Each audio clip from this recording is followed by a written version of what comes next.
Hey, Curious Connerys. Dylan here. We just want to give you a heads up that the following program contains conversation relating to topics that may or may not include physical and sexual assault and self-harm and mistreatment of different cultures. We are in no way condoning these things. But given that Sean Connery has acted in films going back many years, they've tended to come up. To spin a phrase from Disney, many of these films include negative depictions and or mistreatment of people or cultures that were certainly wrong then and are definitely wrong now. But rather than not discuss this content, we'd like to acknowledge its harmful impact, learn from it, and create conversation for a richer future. Stay curious, folks. And now, on to our show. Connery Curious! Saga! Last Crusade! You'll live twice! And the Anderson tapes! Murder on the Orient Express! You never know what the wheel's gonna spin next! Marnie and a woman of straw! An older man in Africa! We are curious of the filmography of Sir Sean Connery. There it is.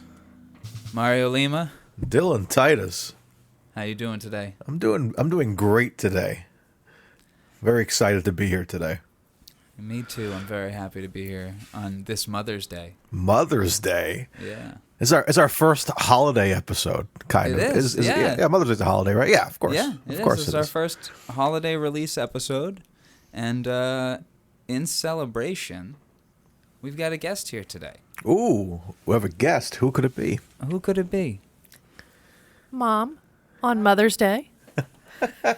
Hi, Mom. Hi, Dylan. This is my mother, Julie. Hi. Most people call me Mama Jules. How's it going, Mama Jules. Mama Jules. I'm good. Happy Mother's Day to your mother, Mario. Thank Happy you. Mother's Day to your mother, Mario. I don't even know where she is right now. I'm sure she's somewhere.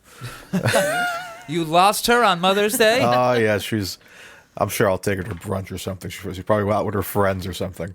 Yes, this is an earlier episode than we normally record. It is, yes. Yeah. Well, it's good to see you today. To see you as well, and Mama Jules, a pleasure to have you on our little program here. This is very exciting. Yeah. Thank you so much, Mario. It's been a long time since I've seen you. It's been way. I was telling that to Dylan, like, when's the last time we saw? I think we're still in college. I think when Probably. I saw think it you. may have been when we went to the Rush concert. Probably. Did you came by the house to pick him up, right? Yes. Yes. Yes. See? Oh, I yes. remember so much. So there you go. Yeah. So wow, it was that long. So yeah. So great to see you again. Yes, And good to see you excited. too. And so as you know, we talk about Sean Connery films. We didn't even give the actual introduction to this podcast. I'm sure they know. Well, let's introduce it anyway. To my mother and to all the mothers out there today on Mother's Day, we say welcome to the Connery Curious podcast. Yes. And what do we do here on the Connery Curious podcast? Each Mario? week we have a massive wheel filled with dozens of films. Every film that Sean Connery has been in, starred in, even cameoed in, apparently, throughout his entire career. And every week, me and Dylan here, we spin the wheel, and we land on a movie, we watch that film, come back here, and discuss that film. Yeah, I think at the end of the episode today, we'll probably yield the wheel to Mama Jules. Can't wait to spin the wheel. It's the most dopamine of the week. It's all we It's look spinning the forward to. wheel. It's the whole reason we do this podcast is just to spin the wheel. Exactly. It's like the MCU at this point. It only exists to keep to make post credit scenes for the next movie. Yeah, we don't care about the movie. We just want to see the post-credit scene, and Exactly.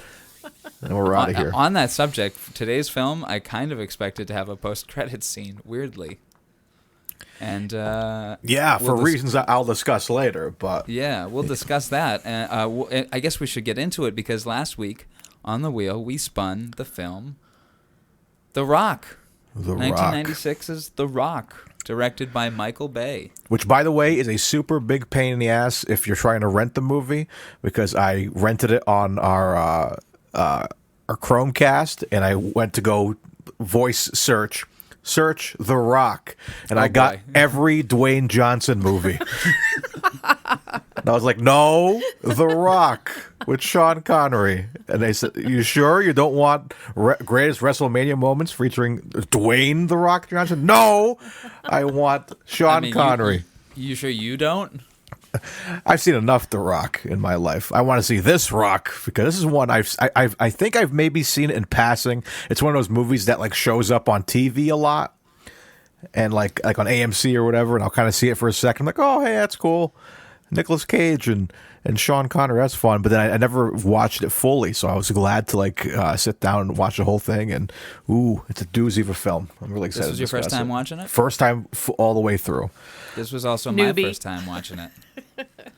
Yes, we are newbies. I've seen it far too many times. Oh man! So tell us on that subject. Tell us why you wanted to be on this episode. Sean Connery. Sure. Because a woman, when she gets to a certain age, Sean Connery is goddamn sexy. And that's why I watched it. That's exactly why I watched it. What is that age? 18? Well, it came out in 96, so I was 30. Right? And he was hot. I'm at that 30, and he is incredibly sexy. Compared to him as a younger man, as a younger James Bond, zero interest. Older, grayer, facial hair, Sean Connery. Love it. Interesting. Love it. Interesting. I've never heard it that way before. I always hear it the opposite way. People love him in, Goldfinger and Rush with Love, like that era. So that's interesting to hear that. I mean, I understand. He's definitely got the swagger. He does. He definitely does. As you said, he thought he was losing his sex appeal. I guess not. Well, you remarked at that. Well, you want to? That's when you say, let's talk about some notable comments. That's one of them. We call them Connery quotes. Connery quotes. Yes, definitely. That was one of them. Yes, absolutely. I also wrote that. Trigger warning here, guys. Trigger warning. Avoiding gang rape in the washrooms. But though that's been less of an issue recently, maybe I'm losing my sex appeal. Yes, loved it. Absolutely perfect. Yeah, he's very funny in this because I didn't know what the tone of this movie was. I knew it's in the 90s, so it's kind of like cheesy. And Nicolas Cage did it, for Christ's sake, so it's going to be like super over the top and crazy, which is funny. I watched this with my wife, and she was like more into Cage than anything. Now, see, I was never a Nicolas Cage fan. He was not my guy. Like the whole Peggy Sue Got Married and all that, not my thing. He was not my guy. So I literally watched this because Sean Connery was looking so fine as an older man. And I sometimes I just don't quite have the tolerance for Nick Cage. But I love his character in this movie. I loved him in this film. He's a nerd who turns into kind of a badass, and I like it. So I give him credit for the big swing from nerd who can't be bothered doing anything to like. Well, I wouldn't say he can't be bothered doing anything. No. He stops. He was sitting at his desk, but he stops up. He saves his whole office from blowing up. Right. But prior to that, he's sitting at a desk, which he earns, opening mail. He right? earns that though, right? Because he just defused a bomb. He gets to relax. And he says, like, he knows that there's nothing for him to do, and his coworker's like, I'm out. So they're just kind of nerdy guys. Which I believe, I couldn't actually find this. I need to go back and pull up a screenshot of it. But I believe his coworker is named Dr. Ling. Am I correct? I was talking about the blonde kid, Isherwood. Isherwood. Who's Isherwood? Forgive me. We do a lot of looking at Wiki and okay, wrong person. There we go. I'm having the same issue again. I'm trying to Google The Rock, but I keep getting Dwayne Johnson. Just search The Rock 1996. No, okay, now I'm getting WrestleMania from 1996. God damn it! Oh no, here it is. So there's a character in this name, Dr. Ling, and now I can't find anything about him.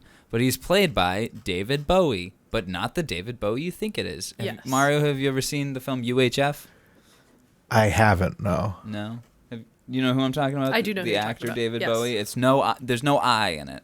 Correct. It looks like bow with an E, but he was in the 86 classic, to me, UHF, and to a lot of people, the Weird Al film. Oh. Weird Al's actual only film.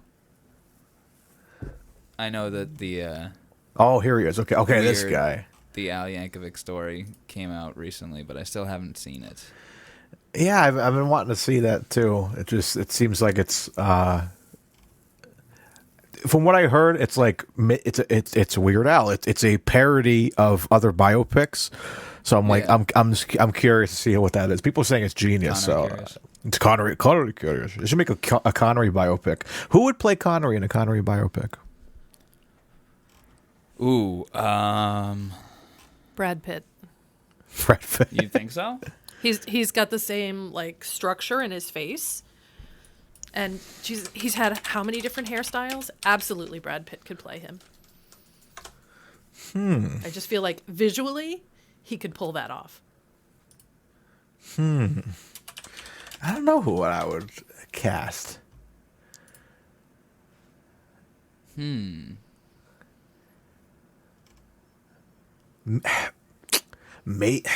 Whoa, Maybe whoa. maybe Robert Pattinson. Maybe? Greek freedom fighters in World War II that look like Brad Pitt, Sean Connery, and Casey Affleck. I don't see the case. Oh, kind of. The guy on the right. Yeah, I'll share my screen with you. We did. This is a good chunk of this podcast. Is screen sharing and research. Oh my God. I'll save that image. I thought that was like a shot from Inglourious Bastards or something. Oh my God. I don't know. I think Brad Pitt could pull off playing Sean Connery. I believe it. I don't know. The way he carries himself. They both have the swagger when they walk. Yeah, I could see it. I think he could do it. Well, look at this. Look at that. Well, it's just comparing the hats, and it's from A Good Man in Africa. But look at that. I'm telling you. He could do it. And, well, he was doing, what accent is he doing in Snatch? Irish? I think so. Huh. Brad Pitt has a little more, Sean Connery has wider eyes. But I think, And maybe a tad more oval face. Brad Pitt is definitely more chiseled. Oh, look up Thomas Doherty. He looks just like him.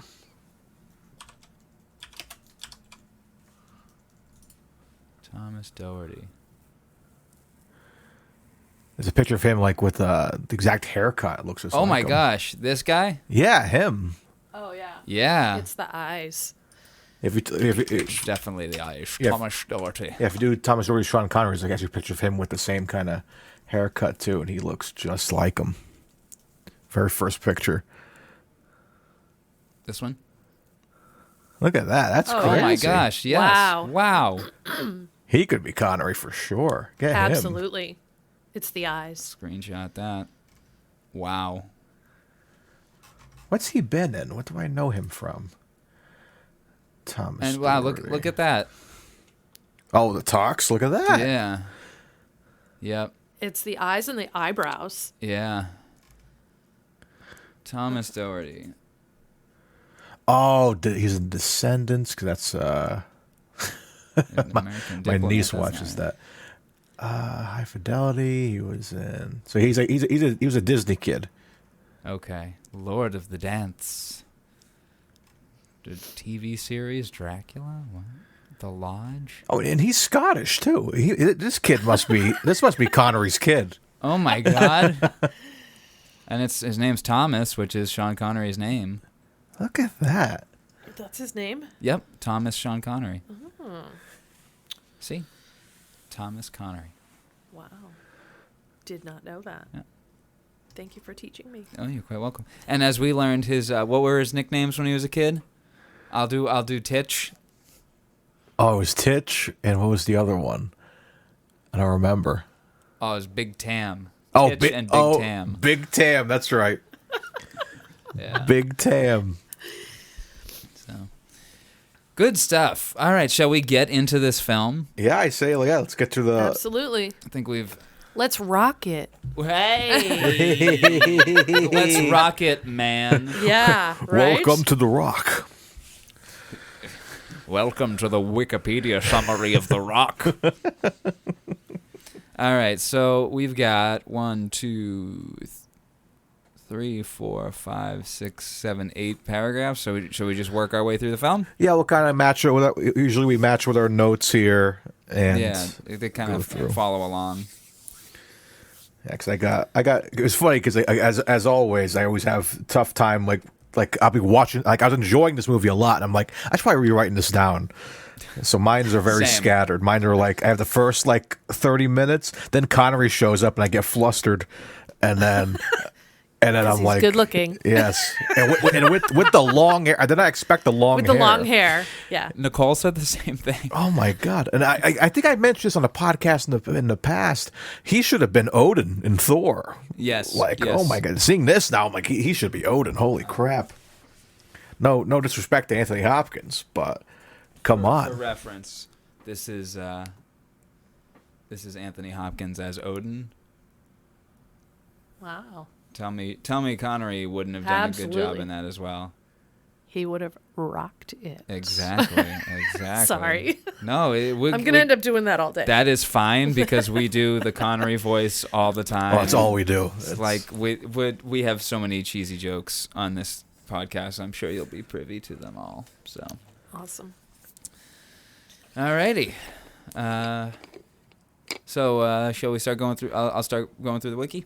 Let's do it. Alrighty. And yeah, folks, again, we know that the wiki isn't the end-all be-all, but sometimes it just provides a quality synopsis. Okay. Disillusioned Brigadier General Francis Hummel, Ed Harris, and his second-in-command, Major Tom Baxter, David Morse. Is that David Morse, right? Norse. No, it's Morse. Is it Morse? Morse, yep. Sorry. Yep. Now you're still thinking of Odin. Sorry. So, disillusioned Brigadier General Francis Hummel, Ed Harris, and his second-in-command, Major Tom Baxter, David Morse, lead a rogue group of U.S. Force Recon Marines against a heavily guarded naval weapons depot to steal a stockpile of 16 VX gas-loaded M55 rockets, ultimately losing one of their men in the process. The next day, along with newly recruited captains Fry and Darrow, Hummel and his men seized control of Alcatraz Island, taking 81 tourists as hostages.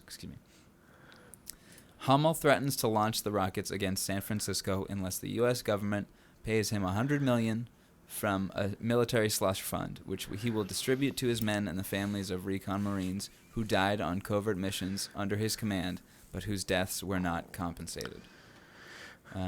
Which is like okay, good intentions, but couldn't you have wrote an email or something like this? Like this was a Set little up a GoFundMe. Like this guy took innocent families, locked them up in Alcatraz, and Not even enough room to lay down. Yeah. Which we'll get into. yeah, and one of Alicia's biggest questions was where do they poop? Which I feel like we asked that for a lot of these movies. Where do they poop? What, do they just dig a hole? Like like that chisel? Yeah, they were or in there. something. They were in there for 56 hours. Is that what the time limit was?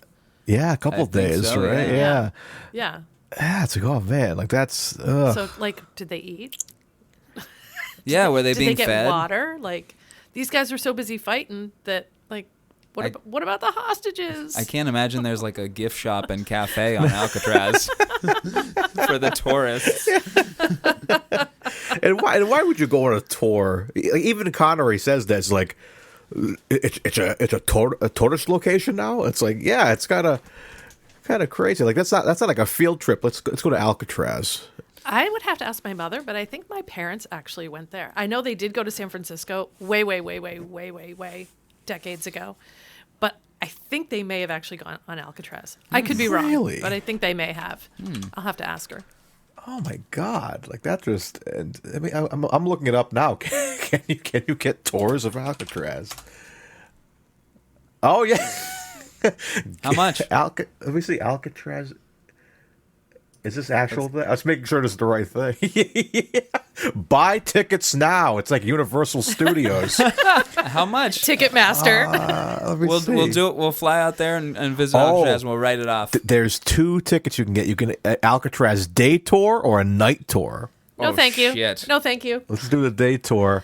No, thank you. No, night tour, dude. No. Well, let's see. Well, the day tour is $50.15 per adult, 47 for seniors, 33 for children.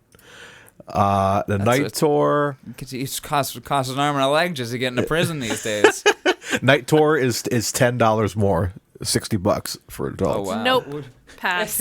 Hard It's pass. more for the dark. So that's Hard pass. So what's the? Well, you got to run the lights, I guess.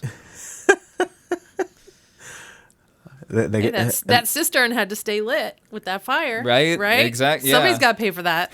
How was that still being lit and used? I don't know. That was honestly. Well, it must be for the purpose of the tourists. Maybe, but Yeah, I guess nobody could get into that room. Like, Well, he did when he rolled through it and came out the other side. So the other question is, I don't want to ask stupid questions here, but did they there's no stupid question. Did they actually film some of the stuff there? Because I mean, like the exterior stuff definitely looks like Alcatraz, but I doubt that they have actually Nicolas Cage out there with the flares, like at Alcatraz. Most of the film was shot on location in the Alcatraz prison on Alcatraz Island. Well, As shit. it is governed by the National Park Service, it was not possible to close down Alcatraz, and much of the filming had to accommodate tour parties milling around. The scene in which FBI Director Womack is thrown off the balcony was filmed on location at the Fairmont Hotel in San Francisco. The filming led to numerous calls to the hotel by people who saw a man dangling from the balcony. The film's closing scene was shot outside the historic Sacred Heart Mission Church in Satacoy, California.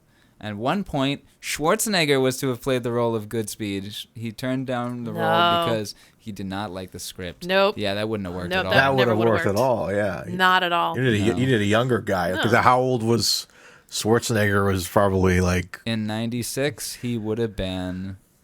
that's he was born in Terminator. 47, so he would have been 48 or 49 around filming. Yeah, because Too old. Terminator Yeah. 2 is 95, 92. So yeah, he's not. Yeah, you need a younger guy. 91. 91. Yeah. Yeah, you need a Nicolas younger Cage guy. was born in 64, so he would have been like 31 in this. 32. Well, filming wise. Yeah, filming wise. Oh yeah. About 30, 31-ish. Oh yeah. That awkward sex scene wouldn't work with Schwarzenegger. I'm getting a call from San Francisco. I got to go. It's like I promise Yeah. I'll come back No. here and marry you. It would not have worked with him at all. I will finish the job. Oh my god. Yeah, that wouldn't have worked at all. She is the prom queen. Could somebody get this guy a glass of water or something? It was classified. I think we should dub the whole movie with Schwarzenegger's voice. See You're how it right, I works. don't have combat training. You saw right through me. I need a gun. Give me a gun. Kermit? Oh, give me a gun there. Come on. Jordan Peterson? Hi ho. Anyways. That's Jordan Peterson's catchphrase. Hi ho. He's one of the seven dwarves.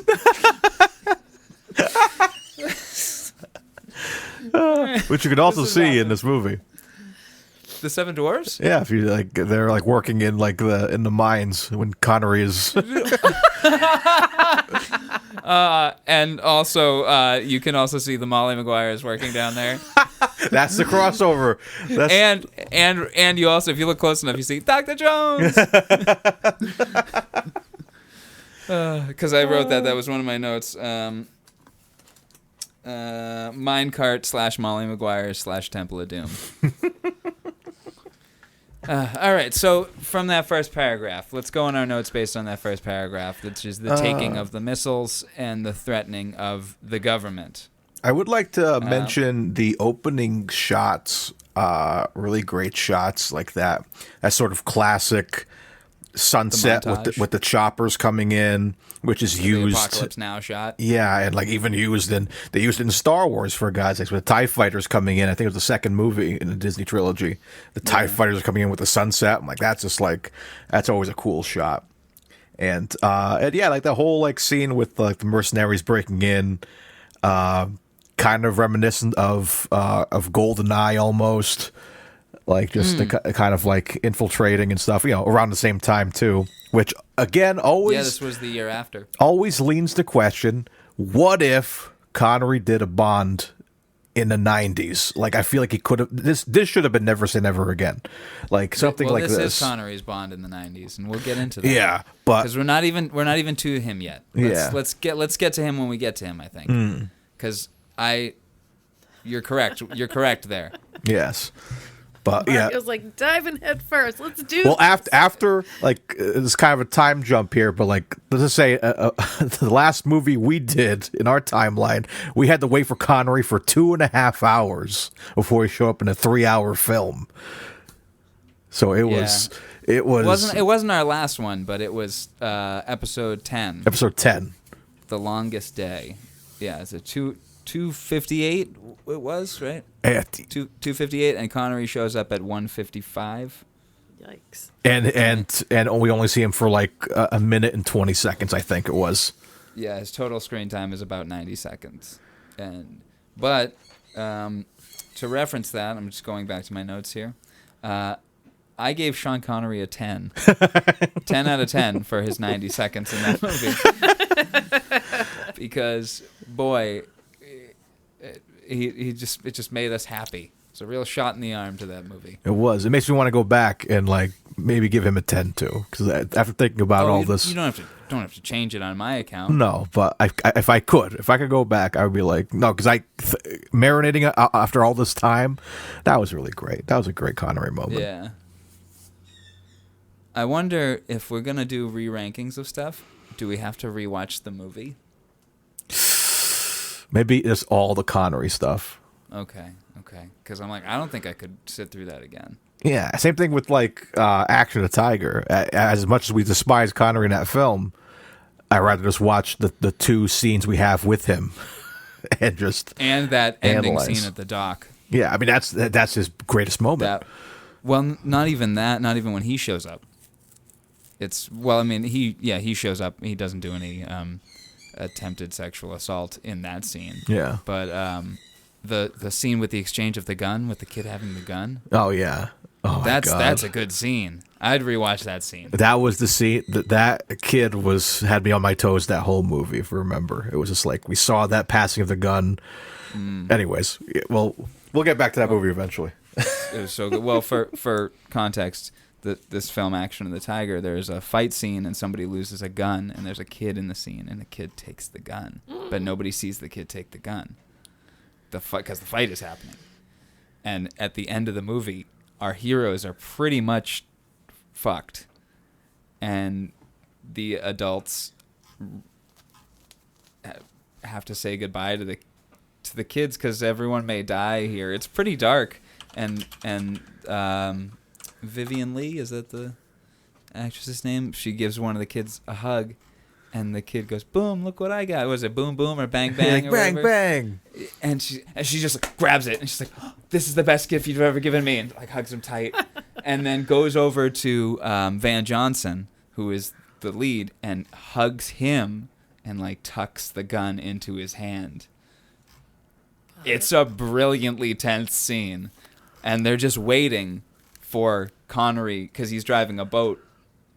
They have to wait for him to like turn the corner for like them to use that gun, so they have a way off. It's really good. I'll take your word for it. For a not great film, it's really good. Yeah. Sorry to Connery reminisce. Connor miss. All right, Into the Rock here, a much better film. Yes. So my first note on that first paragraph is, regarding the stealing of the weapons and the threatening of the government is Dr. Cox. Yes, Dr. Cox. The first person we actually really see in the movie. I mean, we see Ed Harris like on the phone and smoking a cigarette, being contemplative in the opening credits. But the first person we really see in the movie is John C. McGinley. Dr. Cox from Scrubs. Oh, yeah. Yeah, he's on... Yes. Playing Harris's a team. complete hard ass instead of playing like a dick that he did on Scrubs. Now he's just like a dick with a worse attitude. I'm considering him the same character from Seven. It's been a long time since I saw that one. Have you seen Seven, Mario? Was he in 7? He is. Do you remember the sloth murder? Where it's the they find the man and all the air fresheners are hanging around. Yeah. You know what I'm talking about? Okay, Yeah. I haven't John seen it in a while. McGinley But... plays the leader of the team there.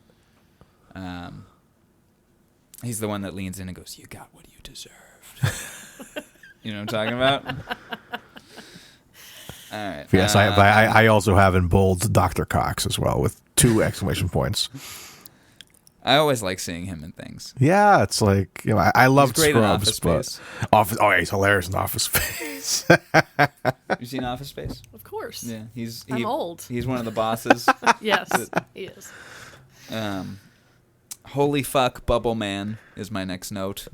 Oh, jeez, yeah, that was... When the man is exposed to the gas and he starts bubbling up. Oh, inside the chamber. Yes. And David Morse just goes, "I'm sorry." Yeah. So, do you have any notes? Well, see, my notes are probably going to be a little bit different than your guys' notes because I look at this from a woman's point of view. And the reason I watched this movie was because of the handsome man. But also, There's a lot of handsome men in this movie. Ed Harris in that Marine Looks very uniform at the very beginning when he goes to basically tell his dead wife, "I know you never wanted to see me like this, but it's something I got to do." You're like, oh, he's going to be a good guy, but maybe not a good guy. But damn, he looks good in that uniform. Yeah. So, yeah, that's how I start my notes. Excuse me. When Nicolas Cage has to go into the chamber to disassemble that bomb, and the guy that he's in there with starts waving the baby's arms, which activates the smoke and everything else that happens. It's scary, and you know that he's got the atropine needle, and he's gonna be like, "It's either this or die." Period. That was terrifying. It was terrifying. So you just skipped ahead a little bit. Sorry. But it's okay because I'm looking here that they don't cover that in the plot here, so it's okay. We can cover it because my next note after that is after the Bubble Man is meet the Beatles because that's our introduction to Nicolas Cage's character. Right. His name is Dr. Stanley Goodspeed, which also I wrote is a Bond girl name. Dr. Goodspeed. Dr. Goodspeed. A woman. Your powers of observation do you credit, Mr. Oh, yeah. Holly Goodhead must be a cousin or something. So him opening that album, having it shipped to the office because he's trying to hide it from his girlfriend. Because it was a $600 album. And his buddy Isherwood's like, "Hey, why couldn't you just spend $12.95 on the CD like everybody else?" You know, and it just goes to show that he is the nerd. Yeah, and also he got a damn near mint pressing of Meet the Beatles. Yeah, that was a really nice pressing. My note for that is Nicolas Cage listens to the Beatles without earmuffs. And exactly. I also said, "Damn, that vinyl's in great condition." Yeah, that's what I'm wondering if that's why I spent $600 on it in 1996. Yeah, how much is that worth now? That'd be like a $1,200 album today. I'm gonna look it up right now. Inflation-wise, or are you looking up the record on Discogs? Look up Meet the Beatles. Look up. Hold on, I'll Discogs it. I just want to see how much it's worth now. Here, well, yeah, you do that. I'll look at like people trying to sell it on eBay or something. Meet the Beatles. Okay, because that is one of the American Capitol albums. Yeah, one guy's trying to sell it for $200, $500 here. That's an original pressing. Wow. Buy a copy. $320. Sort price highest. It's an authentic signed cover for $13,000. Wow. Signed by who?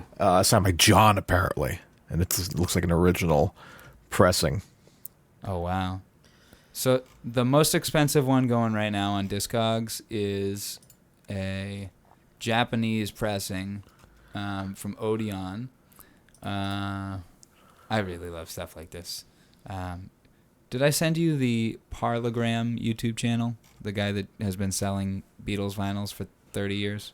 Oh, no, you haven't, but I already mentioned them. So this one from Japan, it's going for $2,800. Yeah. So one around $600. We got one for $675 here, and that's in very good condition. Wow. Yeah. So there's it definitely depends on the pressing itself, but yeah. Anyway, I really like that is our introduction to Nicolas Cage's character, that he's a Beatles fan and he's willing to spend a good chunk of change to have quality vinyl. And hide it from his woman. I don't think he'll probably have it out. He's absolutely Well, hiding he's hiding that he bought it, but I think once he gets home, he'll just have it out. Because Right. when you see, I like his big loft apartment, and he's just hanging out with his guitar. Yeah. And it looks good with his shirt off, Nicolas Cage. I'm not gonna lie. Looks good with his shirt off, Nicolas Cage. He does. Drink beer, he does. I have that on my notes. Nicolas Cage looks good. But yeah, holy fuck, bombing a baby doll. And Marvin is so stupid. You're on the bomb squad. Like, why would you go fucking around with a baby doll's arm and be like, oh, hello, look at this. Like, what do you think's going to happen? And then all of a sudden it just starts spraying gas. Of course. Of course. And I got mad at like just the maintenance of your fancy lab where anything could go wrong. Test your sprinklers. Like Yes. With their backed up? What are they? Give us a second. No. backed up with what? Cheese? Like I don't understand why your Do you need thing's to go- backed up. The They pipes need- are frozen. You need to call Roto Rooter. Oh, damn, it's all Drano coming down. It's just making our suits melt faster. It's all Like that should be somebody's daily job. Flush those pipes. Flush the pipes. yeah, like you Make sure the water's working. It's literally your chamber that you use to detonate a bomb or like whatever's going on in that thing. You need the sprinklers to work, and Why don't you just test have them out? working in? Why don't you have that chamber filled up halfway with water? So you just all right, guys, squat down. Done. It's like the pool from is that You Only Live Twice, the novel that they have the pool? No. They have like what's the one that had no. They reference it in No Time to Die. Oh, it's like a garden, right? Just a garden. Oh, the Garden of Death. The Garden of Death, yeah. Yeah, that's You Only Live Twice. Yeah, but yeah. So I was like, that's what it was. It reminded me of. It's like it's at the Garden of Death. It's just a freaking a chamber of death, and like this. And It's the sprinklers don't work. and no sprinklers are working. How are you gonna water the flowers in the Garden of Death? Come on now. Or it would be like if the Garden of Death, if the incinerators didn't work. Yeah. They're like, oh, I got my Garden of Death, but just in case, there's a little active pilot light under every single plant. That's Just in case. It's like if the crematory at Mr. Slumber's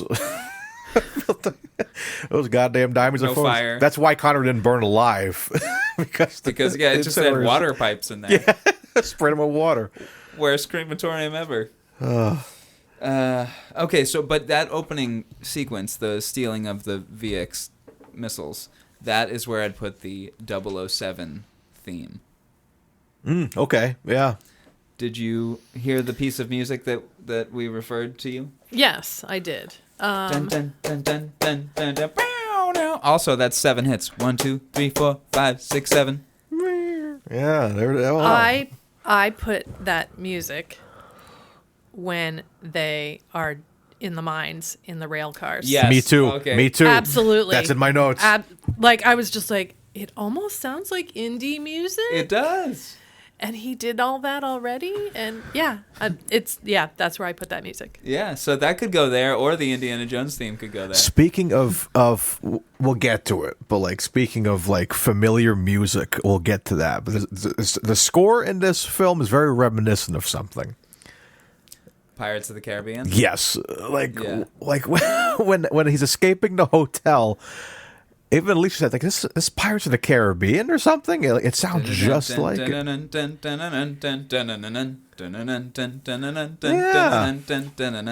It's Hans Zimmer, and he hadn't done Pirates of the Caribbean yet. He would do it in 4 years. You think he recycled? He's like, oh, let's take this. For sure, it's Hans Zimmer. Let's take this theme from The Rock and see if anybody notices. Well, we noticed. he literally has like a school of people that make music for him. True. And publish it under his name. Now, I'm also just throwing allegations loosely. I shouldn't accuse musicians of things, but I believe that is correct. I believe he has a team that writes music as him. Huh. I'll have to look that up, but of all the things I'll look up, I'm not going to look that one up right now. I'll just throw accusations. You know what? Fuck it. We're here. Yeah, I don't have a computer near me. Hans Zimmer writers.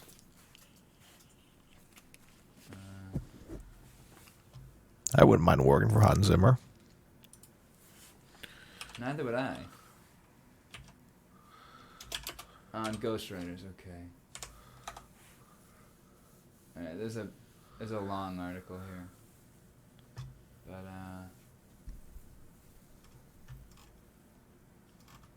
huh.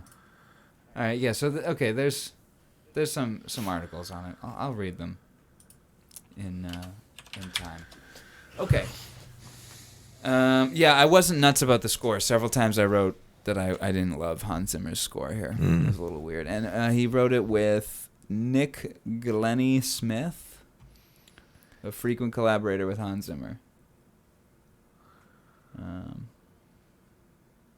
Has done First Class, Pirates of the Caribbean on Stranger Tides, Man of Steel. So he's worked with him on a handful of things. I just wasn't nuts about this score. What do you think about the music in this movie? Yeah, I wasn't that nuts about it. There was something like it just cried out to me very, very 90s, very, very Titanic. Even when they're in the water, when Connery dives in after him, like we're jumping to the end, but like I made that note as well. I think this sounds like the Titanic. Like this is crazy. That's just the feel of that era, I guess. Where like it was just. That's the sound of the 90s, I guess. But, yeah, was not crazy about it. Mama Jules, what do you think of the score? I'm not here for the music. Sorry. Fair enough. Here for the Connery. Yeah, like, obviously, I'm not as well-spoken in the music world as you guys are. But for me, the music was... good in the sense of like building up the right action moments and so on and so forth. So I didn't have any issues with the music. So serviceable? Serviceable. Yes. 5 out of 5 serviceable. It served the purpose that it did. needed It to absolutely serve. served the purpose. Whether I can say it was good or not, not what I was paying attention to. Understandable. I mean, there was like one woman in the whole movie. There's a lot of men for me to look at. Yeah. Sorry. I'm going to have a little bit of a different perspective than you guys. That was really one of the things hammering home that it's Michael Bay that made this film, is that there's one woman in this movie. So, and if I can just like interject a little bit, just of course you're stepping on away this podcast. Right. So I am a girl and A woman. a woman of a certain age. And I am a stereotypical woman of this age where action movies are not my thing. Like the whole shoot 'em up shit, really not my thing. I don't watch Schwarzenegger and way back in the day, Steven Seagal. And like, I'm not interested in any of that action stuff. However, again, watched it because of Sean Connery, but I liked the combination of the action, the sensibility of his relationship with the daughter. And then he passes that on to Nick Cage, who is about to have his own family as well. So I look at it from a little bit of a different standpoint, that I was looking at it from the sensibility side. Yes, I did actually like the action. Sometimes it was a little much for me, a lot of blowy uppy stuff, but I agree. but I was able to look past that to see the purpose of Ed Harris's mission was, again, he was trying to be a good guy, but execution was way off. So it was me looking at it from... I think you're a fucking idiot. Yes.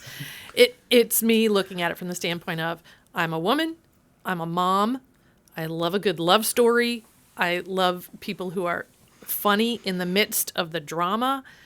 So for me, that's why the movie was good for me. I could kind of look beyond the blowy uppy stuff because I enjoyed the rest of the context of what the purpose of all of this was about in the first place. It was to do right by people.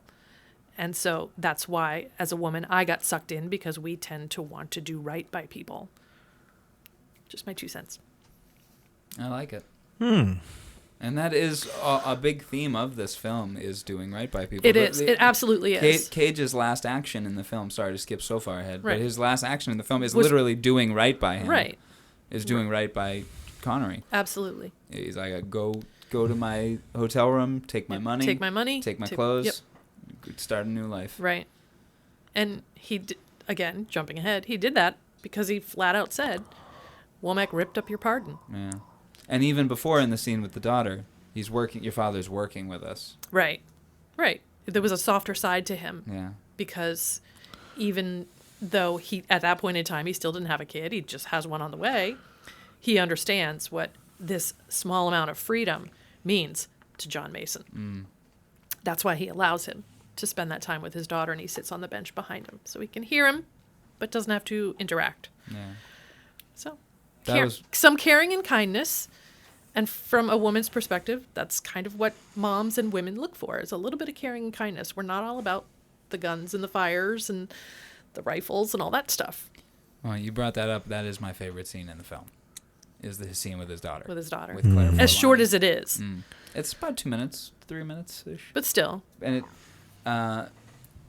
all right, let's get to it when we get to it, because I have Yes, a lot to sorry, say about I it. jumped too. ahead. No, it's Sorry. okay. It's all right. We jump all over the place, and then we find our way back on track. Okay. Like the trains in this podcast seem to. Oh, yes. Trains jump all over the place, and then they get off track, usually by some sort of rebellious action Yes.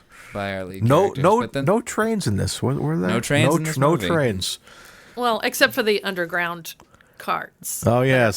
That are on it- train. They're on tracks. That's about Yeah. as close to a train as it's Yeah. gonna. but, so, like, for the mall... And the San Francisco tourist caboose. the trolley. The trolley. trolley is our train. Yes, the trolley is the train. because we do have a trolley, a very kind of ridiculous trolley stunt. But we'll get Yes. We'll get to it. We will get to it, because again, I got notes on that too. to yes. All right, so let's keep going with the wiki here.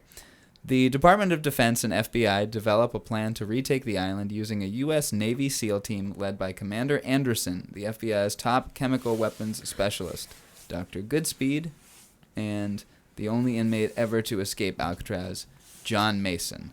FBI Director James Womack bribes Mason with a pardon, which Womack subsequently destroys, and Mason is set up in a hotel. He escapes, resulting in a car chase with Goodspeed through the streets of San Francisco as Mason seeks out his estranged daughter, Jade. They meet, but she accuses him of escaping again when Goodspeed arrives. He covers for Mason by telling Jade that Mason is aiding the FBI. All right. That's that paragraph. So I think that brings us up to that point-ish. So we got our introduction to Connery, which hits exactly. I have it in my I wrote notes. 28:15. Interesting. I had 28:14. Well, Okay. we'll meet in the middle at 14.5. So 28 minutes, 14 and a half seconds. So I have some notes building up to there. Nick Cage looks really good. How about a coffee? Yeah, I really like I don't know. Thanks. I'm good. That was good. No, for me. Yeah, I was just about to ask you that. Tuco's bun is my next note. So Tuco's in this movie. Oh my God. Uncredited. Raymond Cruz. Why? He's not credited? He is not credited. Why? Is he not credited?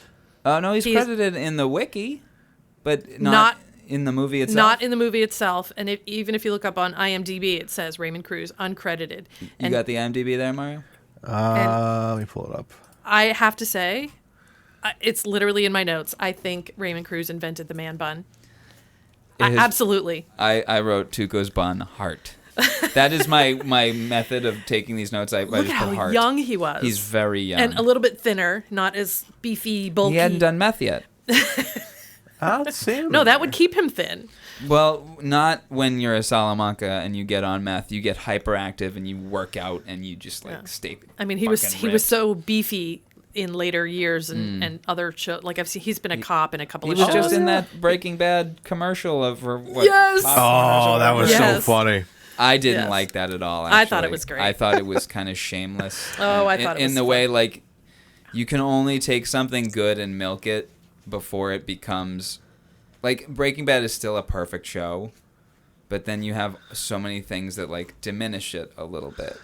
Like Popcorners takes away its power. You know Everybody loves a good Walt and Jesse moment. Sorry. I don't like it though. I like it when it happens in Better Call Saul. Yeah. But not trying to sell me something. That I don't like. I don't like that there was featured a lot with like I understand it's like the prequel with Better Call Saul, but like I just like that piece to be separate for like have hints of it in Better Call Saul. Did you finish Better Call Saul?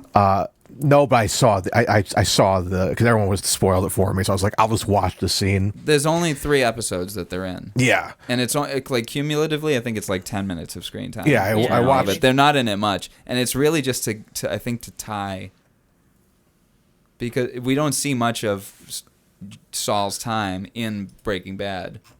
In Better Call Saul, excuse me. It is just to tie the two shows together. Yeah, true. I get nervous because I don't want it to become Star Wars, where it's like we need to know exactly what happened at the cantina 2 minutes after Obi-Wan, Luke, and Han no, it's left, not like that. You know? No, they flesh out each other's stories in a great way. I would say, you finished Breaking Bad? So yeah, Breaking Bad I finished. Okay, all right, go watch El Camino. I've seen El Camino. I love El Camino. Okay, that was a great movie. Yeah. All right, so now just watch Better Call Saul. Yeah. You haven't seen Better Call Saul yet? I started, I think I did the first season, and then like I just got disconnected from it, never got back to it. So I gotta... Dude. Now that I'm unemployed, I can watch anything. So it's on my list of like 100 things. I have Mandalorian coming up soon and everything else. No, so it's like... No, bump Better Call Saul all the way. Better Call Saul Saul. right to the top. Yep. We'll take it Absolutely. back. It really, that honestly... Like we got together as a family and watched it in complete silence. Yep. Like nobody's Really? allowed to talk. Yeah, absolutely. And like as soon as it was over, we'd be like, "Oh my god, that one part! Oh my god!" Yeah. Okay, so Raymond Cruz's Man Bun. Yes. Uncredited in the movie. It's good to see him in anything. But I was actually a little surprised that is he uncredited in IMDb? Yeah. Yeah. Okay. Which is really weird. I was a little surprised that he was uncredited because yes, he only had 2 or 3 lines, whatever. But he's alone with one of them, I forget, in that mine shaft in the movie. Yeah, Cage kills him. Yeah, so I'm like he's literally got his own scene. So that's why I was a little surprised he was uncredited. Like anywho, I did actually have a note on that because I'm not nuts about the editing in this film, and it's edited very poorly during that scene, so you can't even tell that it is him that dies. right. So. Well, everything's happening so fast. Yeah, but the camera angles keep going back and forth. This cart, that cart, this cart, that cart, this cart. So that it's cart. a combination of maybe they just didn't shoot it well enough, and then maybe the editor was working with what they had. Yeah. Like it could have been filmed better. Like I would have liked to see that it was him dying. If he fell out of the cart, and the way he fell, you couldn't see his bun. Right. So I'm like, was that Tuco? I know his name's not Tuco, but his name is Sergeant Rojas. Also, Tuco South. another side one that's not credited. I was surprised. Philip Baker Hall. He was in as a pretty good chunk. And I'm surprised he was uncredited as well. Oh yeah, huh? Oh yeah. Why is he uncredited? Like, geez, we have like. He was in that war room area. Yeah.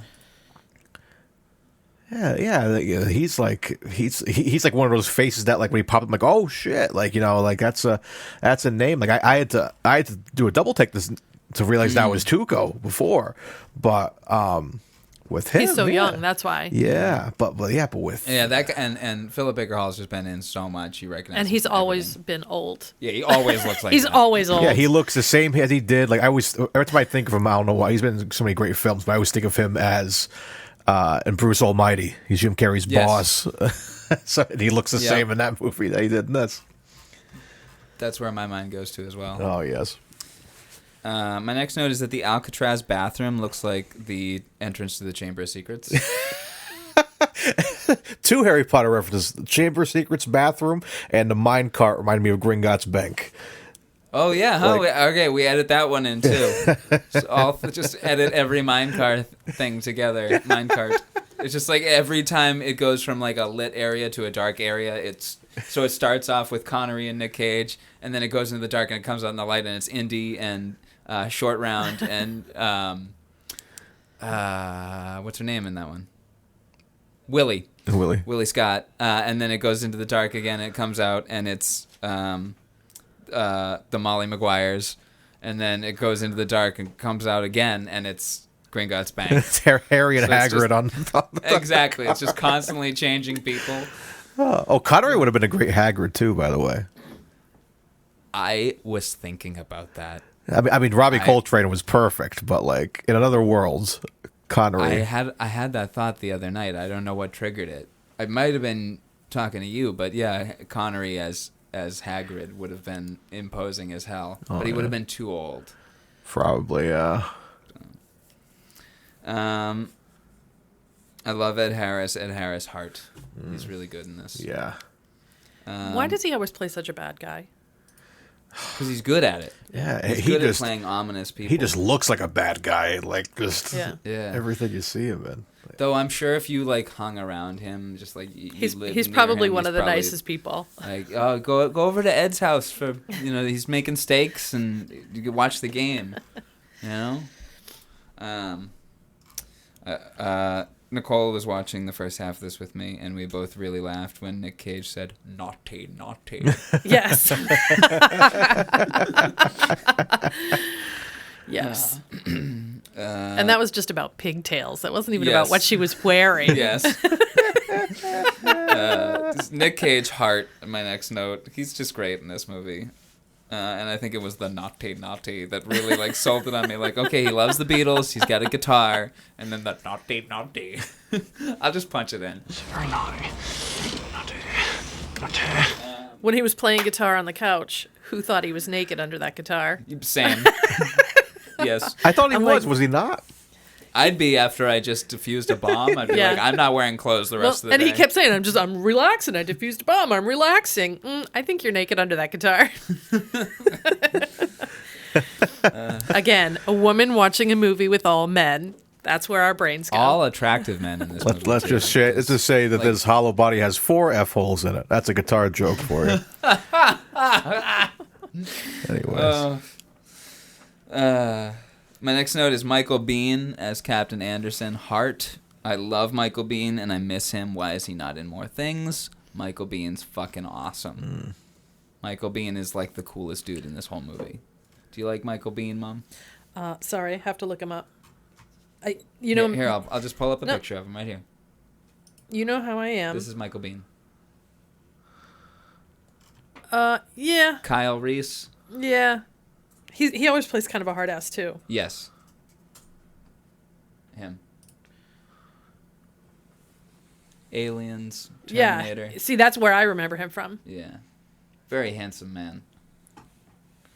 Always a delight to see in films. And what has he been in recently? Let's see. I remember him from Terminator days and Alien days. Tombstone. Wow, his filmography has a whole Wikipedia page all its own. Oh my lord. He's been in a lot. Oh, The Scorpion King 4, Quest for Power. We need to watch that. It's got Lou Ferrigno. Oh, hell yeah. The Shadow Effect. Like, he's just in, like, garbage. Like, half of the stuff he's in recently has no Wikipedia page. Which is a sign. Oh, he was also in The Abyss. Yes. Did you just say that? Sorry. No. Grindhouse was the last, like... So, do you think Big that maybe thing. Ed Harris said, I want Michael Biehn in this movie? Because I worked with him before? I think it might have just been Michael Bay knowing who makes a good action movie cast. Yeah. You know? Like, I want He was so handsome as a young man. Michael Biehn. Yeah. Oh, right. Super handsome as a young man. Susan's Plan. He's not in anything big. The Art of War. The Victim. Directed by Michael Biehn. Oh, man. Also writer and director. Oh, boy. Huh. Oh, he's in The Walking Dead as Ian. Oh, yeah, he was in The Mandalorian. Okay. Yeah, he was. Yeah, okay. He was in an episode of Criminal Minds. Do either of you have any more notes on this section? Actually, I have a bunch of notes on this section. Do you have notes? I do. Okay. All right. So as you said, this is where we get Connery. He shows up at 28, 14 and a half, sporting the long hair.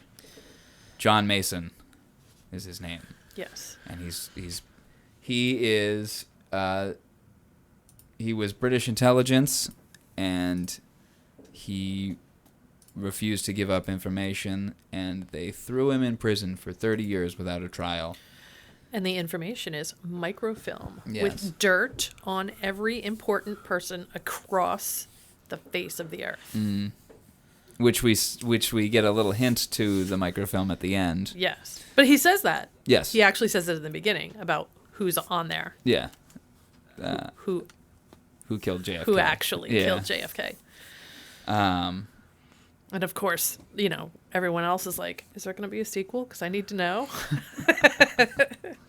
I would watch a sequel to this. Would you watch a sequel to this? Yeah, why not? Get I would. Yeah, same. like Mason, like he's back and I need him for one more job or whatever. No, you couldn't do it with Connery. I'd watch it with an older Nicolas Cage. Yeah.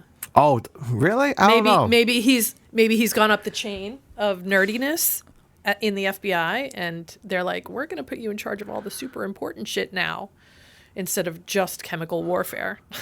Honestly, I would want a sequel to this to be way lower stakes. But like turn that opening scene of his character where he's defusing the bomb, make that the plot of a movie.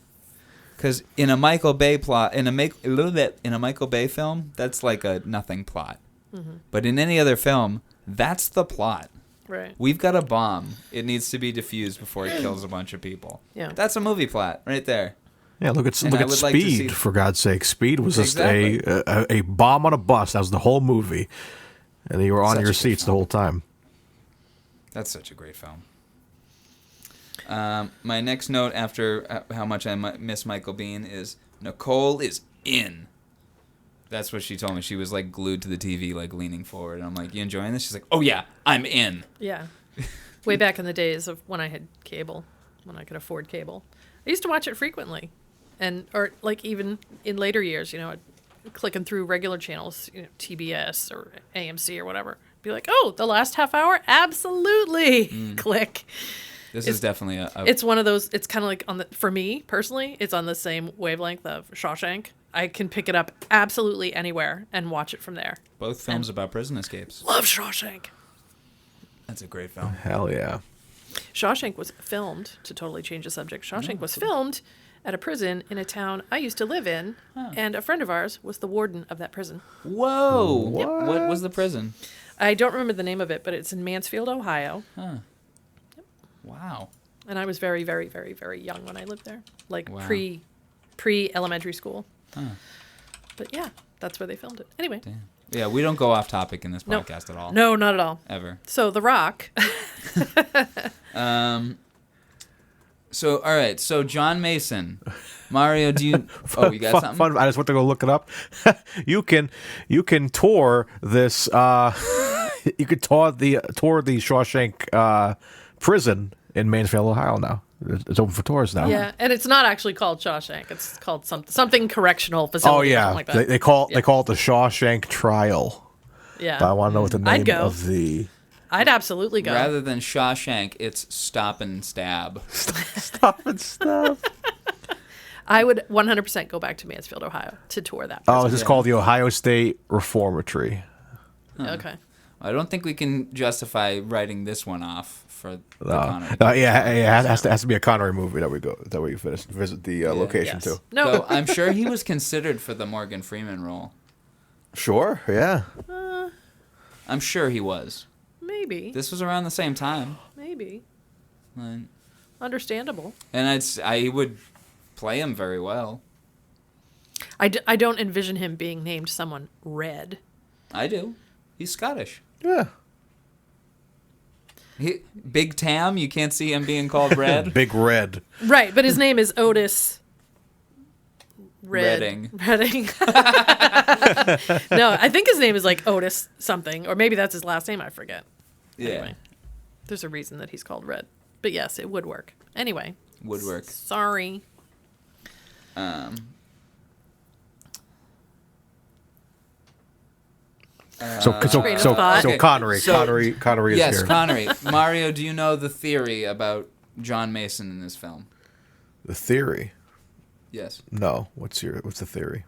The theory, and you can look this up because this is definitely not just me, is that John Mason is James Bond. Do you know this theory? You've told me this theory.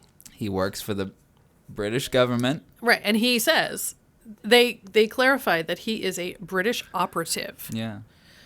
SAS. So And the year that he is captured and thrown into prison is 1962. and he escaped in 63. The year Dr. No comes out is 1962. Okay. I think that's a little nod to it. Possibly. But are you looking it up, Mario? Oh yeah. Someone said they shot down the Bond theory. I just want to see what they say, but Of course, you can't actually say it. Yeah. The Broccolis would sue you. yeah, that would make so much sense. Absolutely. So to bring up what we were talking about earlier, I think I kind of had that in my head the whole time watching this movie, and it improved the movie a little bit for me. Like, this is James Bond. This is I get it. Connery's final Bond film. Though I think his final real Bond film is Sir Billy, but we'll find out about that. So do you think? Let's dig into this a little bit. So with the daughter, so in another world, would Tracy have survived, Well, no, because or do you think it's a different woman? I have a note about that. Or is it his actual like girlfriend that we saw in multiple movies, that she's the one in the classic first Bond, James Bond, Dr. No, playing cards with him, that we see her in From Russia with Love. I forgot her name. The girlfriend.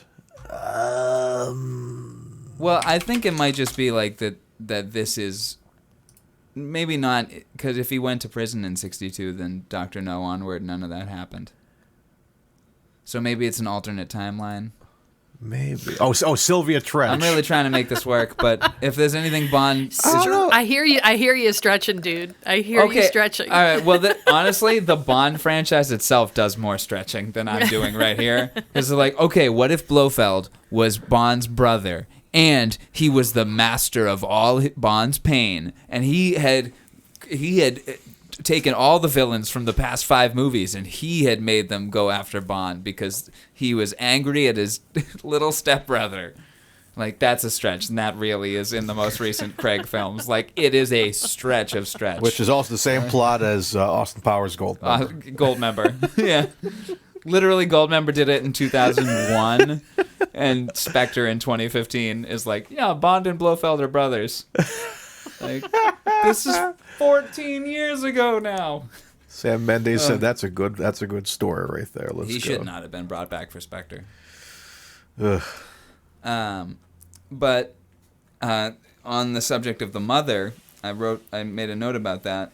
He said when he's meeting with Claire Forlani, who also Heart, she's great. I love seeing her in anything. He said that he met her mother at a Zeppelin concert.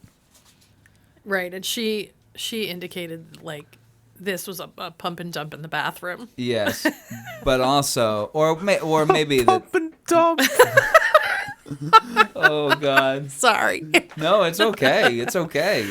Maybe it was, but either way, the main takeaway. That's what she alluded to. The main takeaway here is, let's imagine Sean Connery at a Zeppelin concert. No. Come from the land of the ice and snow, where the midnight sun and the hot springs flow. That makes sense. He doesn't like the Beatles, but he loves Zeppelin. There's a lady who saw all that glitters is gold, and she's buying a stairway to heaven.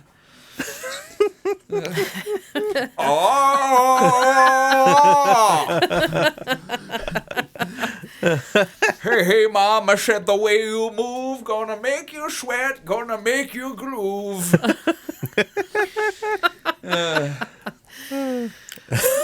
That's the main takeaway, I think, from the whole movie is that Connery, in some universe, likes Zeppelin. That's the one tease, man. It's like, because going back to the setup of the Beatles thing, I was hoping for some kind of Beatle needle drop, or maybe a Zeppelin needle drop. We do. You ready for this? Are you ready for this? Yep. Okay. In the credits, I have to pull it up on my phone because I didn't actually make a note. In the credits, there is a song mentioned, and I didn't hear it in the movie because I didn't know to look for it. This song is called "A World Without Love," and the writer's credit is attributed to Lennon-McCartney. Really? It is a song that Paul wrote when he was 16. He was living with Jane Asher and his girlfriend at the time, and her brother Peter was starting a band, and he asked McCartney if he could use the song. And McCartney wasn't nuts about it, and he gave it to Peter Asher, as credited as Lennon and McCartney. The first line of the song is "Please lock me away," and John would mock it by going, "Yes, okay, end of song."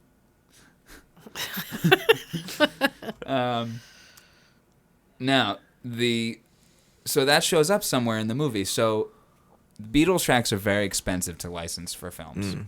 As we saw in A View to a Kill, the Beach Boys are very expensive to license, so they got some other cover band doing California Girls. So this must have been their workaround to get a Beatles song in the film. And if you listen to the song, "A World Without Love" by Peter and Gordon, it sounds very Beatles-esque. It is definitely 100% a Paul McCartney song. And the real note to take away from here, the lead guitarist on the recording is studio musician Vic Flick, who also played the guitar like on the James Bond theme. What? Yep. Look at that. Look at that. Listen to that. Oh yeah, I remember. I think this plays in his apartment. Yes. Yeah. So there you go. But I think I was more focused on the dialogue, so I just let it Okay. breeze past. Wow. I like this. Sorry, Right? I'm listening to it inside here. No, it's good. Have you ever heard this song, Mom? Please lock me away and don't allow the day. Oh, yeah, I know that song.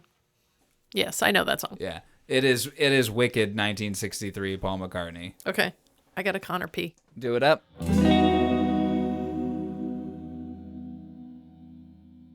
Alrighty. Alright, and we're back. So yes, we just covered A World Without Love, that song. So yeah, we are... okay, we're at the interrogation scene. When they first let Connery out of prison, he is in the interrogation room with his long hair. William Forsythe is overacting and trying. I like him. I like William Forsythe too. He's a good actor, but just his overacting is fucking explode. Yeah. Well, It's fine. I mean, look at who he's dealing with. He's dealing with someone who's escaped prison multiple times. Of course he's pissed. But he's also like he's playing the Yes. uptight military guy. Yes, he is. FBI guy, excuse me. I really like this scene. We mentioned it earlier. They realize they're not getting anything out of him using William Forsythe, and Forsythe tosses a quarter and says, "Go ahead, call your lawyer. You're going back to jail." Why would you do that? Why would you give him anything? That was very reminiscent for me of Uncle Buck. When Uncle Buck goes to see the principal, and he throws a I've quarter never at her seen face. Uncle Buck. What? I know. Oh, you got to see Uncle Buck. I know. Oh my God, it's so good. But Have you seen Uncle Buck? Years ago. No. Yeah. Not a fan. Not a fan. No. Really? Oh, I love Yeah. Uncle Buck. Yeah, John Candy, not one of my favorites. No. Oh. No. I love John Candy. Yeah. The reason I watched that is because on our my other podcast, Friggin' podcast, we talked about Cool Runnings. So that made me want to watch Cool Runnings. Wow. Then when we watched Cool Runnings, I was like, I got to go see Uncle Buck. And I've been watching like John Candy movies on the side. He's in Cool Runnings? Yeah, he plays like their coach. Huh. Yeah, that's a good movie too. That's a fun movie. But anyways, yes, interrogation scene. I also to mention. So we see him at 2814.5. And I marked on his first quote. His first line is, "In charge of what? Fucking me over for another 3 decades." I love that first line. That is a great first line. Opening line. When Forsyth tosses him a quarter, the way it like falls off the table is like a weird CGI shot. Yes, it's like I agree. The quarter is like launching itself off the table. Do you know what I'm referring to? It did. It took a life of its own. It did. All right, we need this shot of a quarter falling from a table. And Michael Bay's like, all right, we launch it from an air cannon. What do you say? Hi, I'm Stanley Goodspeed. Of course you are. Yeah, that's one of my quotes. Your powers of observation do you credit, Mr. Bond. Literally every time I mess that line up, I always say it of your powers of credit do you observation. I like that he says he needs a haircut because it's grunge, and he goes grunge. Grunge. Yes. Which also would Cobain have been alive at this point? He died in. Did he die the same year? He might have died the same year. 94. 94. So 2 years before. But grunge still would have been prevalent. And I do like that he brings it back when he's getting a haircut. He's like, who did this to you? He's like, oh, it's a grunge thing. And I love that. Yes, I loved the hairstylist. He's super funny. Yes. He's been in other sitcoms and whatnot, but he absolutely played the perfect stylist. He was not. Because they were like, you're the barber? No, I'm the stylist. Yeah. When he's being held hostage in the elevator, he's like, I didn't see you. I don't know your name. I just want to know, did you like your haircut? So good. He knows what matters to him. Right. He's like, he's not going to kill me. He's a sweet, I can tell he's a sweet guy. I just did his hair. He's not going to kill me. I just want to know that he likes it for the inconvenience he's putting me through. Yes. That so whole sweet. sequence. Can we talk about Connery in the shower singing? Well, the whole balcony thing. Yes. Oh my God. That was shocking. Yes, the shower first. To build up to there, I had brought up the quarter. I really like that he smashes the quarter with the chair and then uses it to cut the hole in the glass. That was fucking awesome. Right. That and was you such know a that cool he's moment. only doing that so he can poke his head in and make sure that it's Womack on the other side of that window. Exactly. That's the only reason he did it. Yep. And he finally reveals himself. He's like, Womack, I knew it was you. Yeah. It's really good. You piece of shit. And then on the plane ride there, he's sitting across from, is it plane or bus or whatever, or truck or whatever, excuse me. He's sitting across from Goodspeed, and he just barks at him. Yes. That was funny. And he does a little duck when he does that. He gets scared. And then we get to the singing in the shower. Yes. Which we on this podcast we always are happy to hear Sean Connery singing. And he was faking it till he made it. Yes, big time. That was because he was so busy plotting. Brilliant plan. He was so busy plotting. That was brilliant. Yeah. And that whole the boss drop. That's what I called it. Boss drop. The boss drop. Yeah. And then I have a note. Stylist Hart. Wow, Hart. He looks so good after the haircut. Oh yeah, absolutely. Wow. Different person. With that suit, he is Yes. Bond. He is 100% James Bond in this movie. Telling me he's not James Bond in this movie? In the suit, yes. Yeah. Well, he's like, and says in the it tactical too. gear too. In tactical What gear was that? too. I was like, because he alludes to that too. Another hint that it could be Bond, because he even says like, it's like, I want some food and like the feel of a good shoot on me. Like he's like I want to put a tuxedo on again. I'm like he's Bond, man. He's definitely Bond. But like another Connery quotable here in the same shower scene when he calls the room service. The room service. They Yes. says, "Do you do snacks and drinks?" Snacks and drinks, and then they bring up the entire kitchen. And giant bouquets of flowers too for every table. Give me 6 The of only everything. thing missing. What was that? Give me 6 of everything.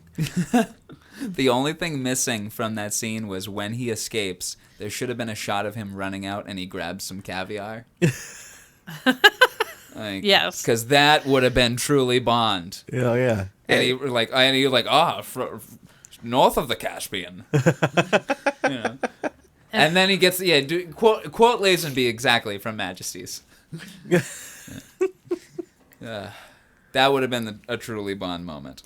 Okay, so when he flips Womack Oh, over so the good. balcony, you can when he's under the haircutting cape and he's doing the Twisting knot it, around yeah. his hands, and man, he goes in for that shake and bam, it's over. It's over, literally over the balcony. Yeah, and the way he's like puts it around the chair and goes, "You hoist him." Right.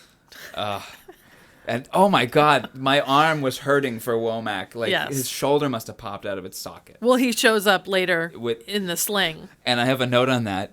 At the end, right as the climactic countdown is happening, Carla grabs Womack right on that side where his Yeah. arm's broken. I just wanted to be like, "Lady, do you not see the sling? Grab the other side." But yes, watching him dangle over the balcony as he's running out the door, while all of the security detail, who are like, he's too old to run away, and then he's running away, and they're all not one of them goes after him in the elevator until it's far too late. Yeah. They're all trying to pull up. Okay, we can spare one guy. Go, run. Yeah. But instead, they're and the stylist is just like, oh my God. Well, he's being held hostage at that point. Yes, but he was like, he just put his own spin on it, like, not me. That was a great. wrong place, wrong time for him. Yes. Poor guy was just doing his job. Right.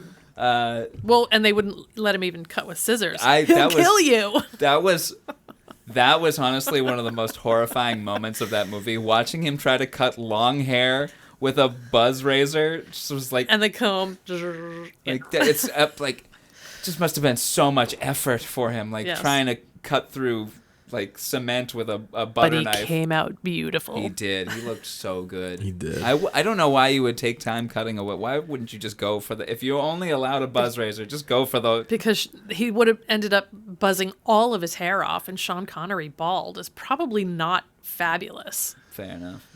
So. Well, I was just thinking you would use like whatever the thickest extension on there is, and. Anyway, It's been a long time since I had to pay for your haircut, so I don't remember what it's those been a are. long time since I paid for my haircut too. Me Hence the long too. hair. Right? So yes, he runs. He hits the elevator with stylist man. As a hostage. Right. Was such But a not good and sequence. not even really as a hostage, because he just bails on him in the elevator anyway. Exactly. And he runs out. Once he affirms that he liked his haircut. Right. We don't get the affirmation, but I'd like to think that because he is a gentleman, ultimately, Yeah. he is like, I did it. I very much enjoyed the haircut. Right. Keep up the good work. Goodbye. Goodbye. See you when you die. Don't go sticking your wick in some pie. Shango is the god of the sky. Okay. That's our wait, sign off. I don't know what just happened. I just left the room for a second. He makes it down to the street Yes. and steals the Humvee. Well, when he's running through the kitchen, that's when we get the music that is basically the pre-Pirates theme. Yeah. And it's Again, not the music. when I heard person. it, I instantly identified with Pirates of the Caribbean. Did you? Oh yeah, right away. Yeah. Me and Alicia looked at each other like, this sounds like the Pirates of the Caribbean. Like, this is crazy. Pirates of the Kitchen. Pirates Of the kitchen beans. right, just had a sword fight in the kitchen or something. That's what I was waiting for. A couple of knife fights in this movie. So then, yes, we get that great chase down the San Francisco hills. in the car- Humvee in that the is Humvee. far too new of a vehicle for him to ever have known how to drive. Yeah. He just jumps in it like nobody's business. Like, here I go. and I'm going to uses drive a this. cell phone. Yes, like he doesn't even know what it is, and he actually executes it perfectly. He was edited pretty well into that sequence, but I wasn't nuts about. I disliked the filming and the music and the editing of the chase, but I liked the chase. I like You know what I mean? I like the only problem I have with the chase was the interior shots, because one Of shot Connery? of Connery and Cage. You did the Cage too, where like they had like Bay tries to do like crazy stuff like shot wise with like camera shakes, and the camera shakes way too much. Where like Yes. you're going under the dash at one point and you're coming back up, and it's too much going on. Like you can do that kind of like in a more calm way to like show off that you're bouncing on hills, and like it just disoriented me, and I was kind of like I had to look away for a second every time like they showed those like close up shots of them driving. I'm like, why are they doing that? Like, a lot of And it quick all cuts. happened very fast. Yeah. So you almost it was a little overwhelming. I agree. Yeah, but other than that, cool car chase, and we get to the our trolley stunt coming up towards the end. And as he's ripping into cars that are parked on the side of the road, and some guy was like, "Hey, you hit my car," and he's like, "I hope you're insured." Yeah, I hope you're insured. I have that as a line. Yep. I'm only borrowing your Humvee. Yes. After he's like, no scratches, no dings, no dents, and vroom, he's gone. I have 2 edits I'd like to do to this scene. The first is the bus fight from Shang-Chi. Yeah, I thought about that too. Could be edited into this. And then second, from the 2003 Hulk film, when he bursts through the ground at the top of the hill and smashes, and all the cars start rolling down the hill. So you could cross both of those together. And when I saw the trolley finally land on its side and continue to slide down the hill, all I could think of was speed Yes. Yeah. with the bus. Yeah. Like, I was like, that's... Is that in San Francisco as well? Speed's in L.A. Yeah, Los Angeles. Yeah. Yes. Yeah, because they end up in LAX airfield. Yes, and I believe the reservoir plays a prominent part. Maybe, I don't know. I haven't watched Speed But that's in a what long I saw. time. Speed's When a I great saw the film. trolley, I saw the speed bus. That's a great film. I It need is to great. revisit Love that. it. Okay. So then we get to another great line. Whoa, dude, you just crashed that Lamborghini. It isn't mine. Neither is this. And he takes the kid's bike. Yeah. And he's like on the phone. He's like, I need you to look up somebody. I'm on a kid's bike I stole. Yeah. I feel really bad about it. Did he say I that? think he said that. Didn't he? Like something like that. He's like, I don't feel that great about it. Then we see Jade's house on the hill. Cool house. Holy hill, though. Yeah. That hill is like a 60-degree angle. Yeah. I that's like- I thought they were coming in with a Dutch angle or something, but no, like that's just how the street is. That's like, I couldn't live on, nope. That's like death walking out your front door. So, oh my God, it's so dangerous. I'm gonna get. And a they came screenshot of that. skipping out. Yeah. They skipped out. Like, oh my God, down. They went down. They went too, down. like asking for trouble. Oh boy. Yeah, I'll take a screenshot of that. It's, whew. Claire Forlani's great, and that is the best scene in the movie, I think. I really love the handling of that situation by Goodspeed, saying that your father is working with us. He kept him human. Yes, very much so. For the sake of the daughter that didn't like him Yeah. because he was a criminal. It gave him a bit of redemption to be like, well, if my father's helping the FBI, he must not be a bad person. Right. Yeah. And for her to not think that he had actually broken out of prison again. Yeah. Even though all those cop cars show up. Right. But still, Yeah. Goodspeed kept him human for her sake. And that's when you see the softer side of Connery. Like, you didn't have to do that, you know. Yeah. So, That was the best scene in the movie for me. in a beautiful location too. Those fountains and whatnot. That was gorgeous. Yeah. And of course the implication of Connery at a Zeppelin concert makes the whole thing even better. With the pump and dump in the bathroom. Exactly. And I think that the daughter said that as a dig to him. Yeah. Like, you're a shitty piece of shit, and you were never my father, obviously, because this is how I was created. And also, he escaped from Alcatraz in 1963. Zeppelin didn't come into formation until 1969. So this is after he's escaped from prison. So he was on the run. Okay, so that doesn't line up. That's a continuity error, because when they're in the cells later, Cage said, "What kept you sane in here?" And he said, "The hope that I'd..." Oh, wait a second. Never mind. What kept you sane? Locked up for 30 years. Never mind, because he was locked up. It's okay. So he... Wait a second. Well, no, but he so he The timelines don't line up. so he timelines don't line up. He because broke out in 1963. Oh no. Yep. And then, okay, if this movie takes place in 1996, that means he would have had to have been locked up in 1966. Zeppelin didn't come into formation until 1969. And I guarantee he wasn't going to a Zeppelin concert in 1969. It would have had to have been like 1972 or 1973. Especially given that the age that the daughter is. She's not in her 30s. No. She looks pretty young. She's maybe like 25. Yeah. So... The timelines are skewed in this. A little bit. But that's okay. But it's still, the point of it was Goodspeed making Mason human to his daughter that wanted nothing to do with him. Yeah. So maybe get him on her good side just a little bit if he can fix that relationship. Again, speaking from a woman and mother's standpoint, can I help you fix this relationship? Let me be the good person. Exactly. That is the heart of the film, for sure. Is just... Nobody is giving this man. Nobody gave him a trial. Right. And Nicolas Cage is like, I gave him my word. Let's just stick to that. Absolutely. You know, like at the very least.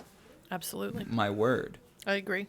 And then the final line from this before we get into the next section, I think. You got me between the rock and a hard case. And that's when Womack, I have that too. Yeah, Womack, and Connery says, "How's your bowling arm?" Yeah. Yeah, Womack said he didn't want Mason going to the rock with all the other people. Yeah. And he's like, now, Womack, you're between the rock and a hard case. How's your bowling arm? I thought that was really funny. Same. Again, another reason I liked it, because he took something kind of ominous and made it funny. Right. And taking somebody down a peg, too. Absolutely. All right, let's move on. Okay. The team successfully infiltrates Alcatraz, but Hummel's men are alerted to their presence and ambush them in the shower room, the Chamber of Secrets entrance. Anderson and all of the SEALs are killed, leaving only Mason and Goodspeed alive. Goodspeed wants to finish the mission and attempts to strong-arm Mason into helping. Mason, seeing his chance to escape custody, disarms Goodspeed, but changes his mind about helping Goodspeed when the Marines, having found the weapons and radio missing from Anderson's second-in-command, start using bombs to ferret out the survivors. I think I'll just read another one. Mason and Goodspeed eliminate several teams of Marines and disable 12 of the 15 rockets by removing their guidance chips. Hummel threatens to execute a hostage if they do not surrender and return the chips. Mason destroys them before surrendering to Hummel to try reasoning with him and stall for time. Goodspeed disables another rocket, but then gets captured. With the incursion team lost, the backup plan is initiated. An airstrike by FA-18Cs with thermite plasma, which will neutralize the poison gas, but also kill everyone on the island. Okay, so I think that pretty much covers all of the infiltration of the rock itself. So I think we can get in. We can pretty much cover anything from there. Anderson, Kyle Reese, Michael Biehn says is explaining you really need to stick by this person. Everything you do, they do, you do. You piss, he helps. Understood? And I just wanted one person to be like, no. What does that mean? How is he going to help me piss? Is he going to touch me? Is he going to shake it for me?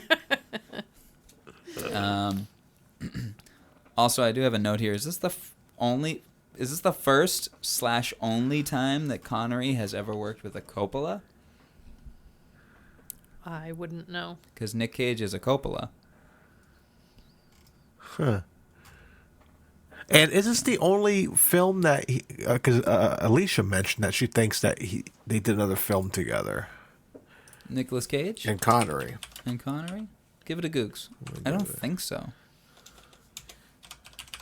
I liked it might be that Mason, after all of these years, 30 plus years, whatever, the timeline is skewed, but 30-ish Yes. years, that after all that time, you know, when they're like going over the blueprint, he's like, I've got the blueprint in my head. And he literally remembers the number of paces it takes to get from one area to the next. And I was just like, damn, all those brain cells still intact. Right. Like, you would think that maybe having been alone in a cell for Learning all all those years, these new things. that he would have maybe gone a little bit crazy. Yeah. Or softer. Just enough. I don't know. He was avoiding being gang raped. Yeah.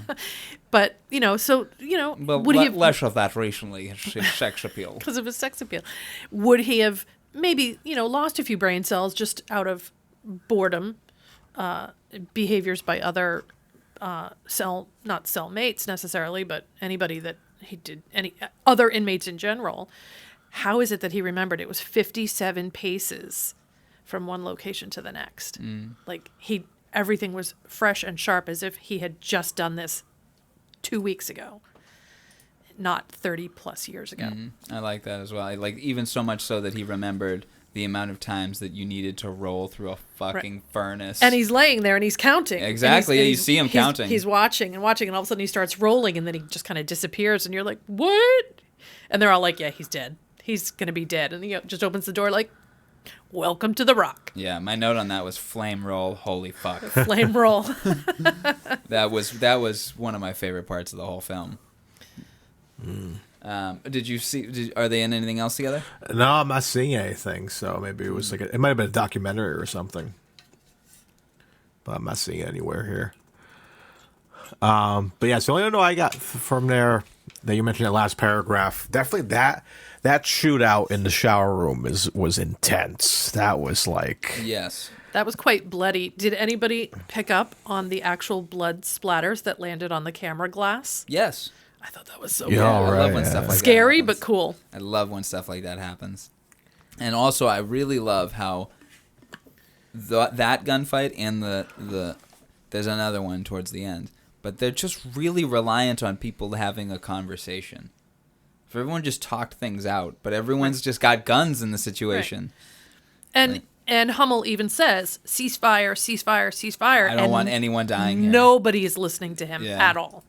And that's when you know things are starting to come unglued. Yeah, that was a good sequence. And I wrote, no, not Bean. When they all drop into the water, we can cut that with both Thunderball and Never Say Never Again. Because it's pretty much the same setup of dudes using those little machines to guide themselves through the water. yeah. Again, I dislike the score in this part. I keep writing it when I don't like it. Avoiding in the washrooms, maybe losing a sex appeal. I've got a bad feeling about this. One of the men says, I've got a bad feeling about this, and then I just want to cut to every time in Star Wars when it says that. or Han going, it's just your imagination. There's a couple of Star Wars cuts that I've got to do with this movie, because you can tell Michael Bay was influenced heavily by Star Wars. Womack says something about the alien landing at Roswell, so that's one of the things that's on the microfilm. Yeah. So we were visited by aliens in this universe. James Bond meets the aliens, or maybe that is a result of it. Like if the world doesn't get a James Bond, then we get aliens. Maybe the aliens are envious, and they're like, how do we get a James Bond on our planet? Ooh. We got, and that's why they We gotta check it out. That's why they locked John Mason away, so the aliens don't take him. That's right. If he gets out, the aliens might catch him. That's right. Big gunfights still bore me. We mentioned in a previous episode that I don't really care for big gunfights. Just like a lot of people fighting with guns. It just bores me. So what I struggle with, again, as a woman and not really caring about these kind of action films, why is it that the quote-unquote bad guys who are supposed to be super hyper trained in all of this, they miss every shot? Nicolas Cage is a nerdy, geeky guy. Well, he's our main character. He's got plot armor. I understand that. I'll be right back. I've got a Connor P. You guys you continue. Okay. Continue. When he goes running, there's the one guy left who should be like sniper level, and Nick Cage just does a quick dive and he's out of the way and doesn't get hit. And he's hitting everything around him except him. And I'm like, all of those movies that do that kind of stuff are just not believable for me. So sometimes I struggle with that. Speaking of Star Wars, it's stormtrooper logic where like these guys can't hit a thing, and like this young farm boy is as easily like dodging these guys, and these are like the elites that the Empire have hired to protect their Death Star, and this kid is just shooting through it. Yeah, it's super easy. But yeah, I agree with that. With like, I mean, I do like big action movies and stuff like that. But like, definitely gunfights like this, especially when you're in a closed area, it's very dark. You can't make out what's happening. So when you see someone get shot, how many times did my wife say like, "Oh my God, was that Nicolas Cage? Did he go down?" Like, it's like no, it was just like who is who? The camera's flashing back and forth between so many different people, and you're like, wait, is that Hummel's guys? Is that our guys? Like, whose team is that? Like, yeah, you have no idea. The only thing that differentiated them was Hummel's team was in green camo, and Mason and Goodspeed and all those guys were in black. So, but it was dark in there. So unless you were like hitting pause every 3 seconds, you can't really tell who's who. Yeah, and the color grading didn't really help. And then all of a sudden, there's just a bunch of dead people on the floor and blood everywhere. Yeah, the only distinction really is that Hummel's guys are up. Right. And the team is down. Right. But did you notice where Hummel actually is when he's up there? Once the fighting starts? No. He sits down on the floor and lets his whole team... Yeah. He puts his whole team at risk. For someone who's trying to make... He doesn't have a gun in that scene, though. No, he doesn't. But he doesn't run away. He just drops down and sits on the floor. And you're like, are you protecting your men? Like, are you? And they make a good point later. Once we took hostages, we became mercenaries. And mercenaries get paid. So they're not even his men anymore. Right.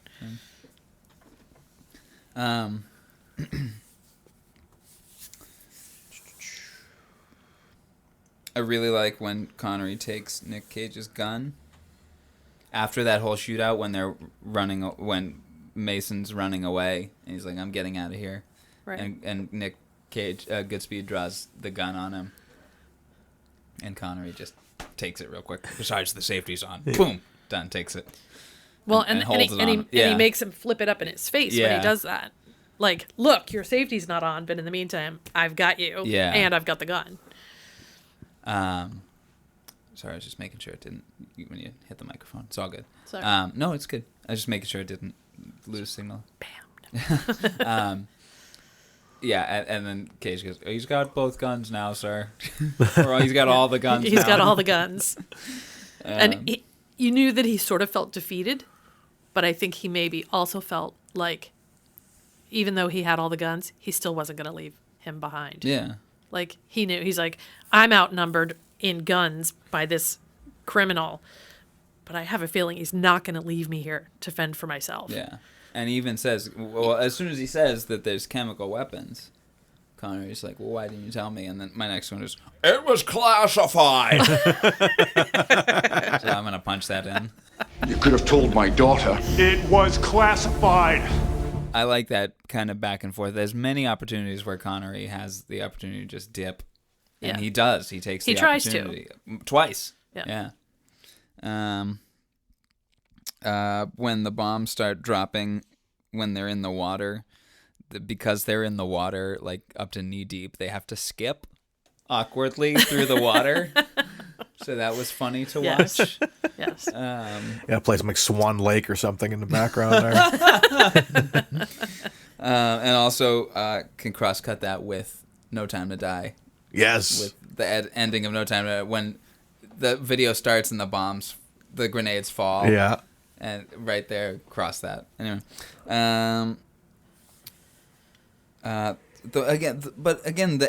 the shooting and the editing is really poor in those sequences when it's the bombs falling into the sewer there. And maybe it was just me. I think with it being so dark throughout the whole space, it's hard to see who's who and what exactly is happening because it's just so dark. Yeah. Well, I mean, I knew it was Cage and Connery in the Right. sewers, but I think it was constantly changing the way that it was being shot. There was they couldn't decide on a way to film it, and they just do everything. Yeah. And it edited together really poorly. Like if I was recording a song, and I record, okay, we'll record it with a bunch of different microphones and then cobble it together. It's gonna sound weird. You know what I mean? Yep. The knife throw cam. When Connery throws the knife at that dude's jugular, Yes. we get the point of view of the knife. Never hesitate. That was really good. Yeah. And then shooting the dude in the feet. Holy cow. Awesome. And also, And he's kind of doing the kiver when he lands. yes. When he hits the ground, if you listen close, they pitch down his scream. So he's like, ah! And then he hits the ground and goes, oh!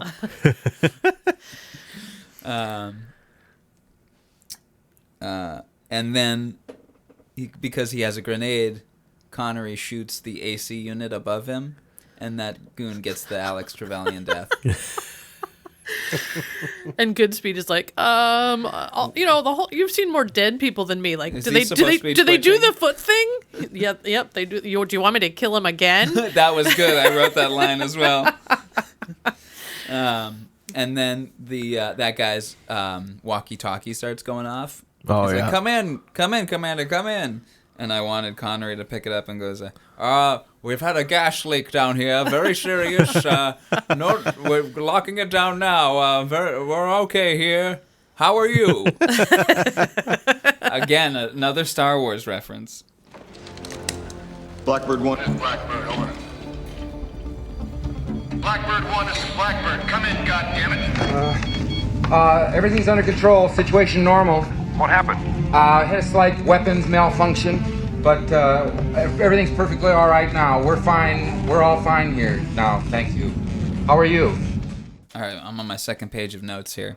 The minecart, just awesome. Yes. And then it was at the moment when he lights John C. McGinley's feet on fire. A lot of Yes. foot damage in this movie. And It's that- like the Right. So you know what? Okay, quick note here in the production paragraphs here. Quentin Tarantino was an uncredited screenwriter on this film. Really? Why is there so much damage to people's feet? If maybe that's why he was uncredited. Like, I don't like what that Tarantino kid was writing. Everyone's walking around barefoot in this movie. Take out all the stuff of his that is weird about feet. In fact, you know what? Write some parts where we damage people's feet. Shoot the feet and set them on fire. And that's why, everything Tarantino went on to direct is just like close-ups of women's feet. And he lights him on fire with the waterproof matches that they mentioned earlier in the film. Like, he Yep. gets three things: the gun, Bond moment. the waterproof matches, and something else. And you know that's what he's... Oh, the squeeze bottle of something. And so that's what he does. He squeeze bottles, whatever it is he's got, and then he lights them on fire. And you're just like, yes, that's why we had to know way back when what he had. And you say Bond moment. Yeah, I literally wrote. You show the gadget, you got to use it eventually. Exactly. And this is right after Minecart, I wrote, is he 007?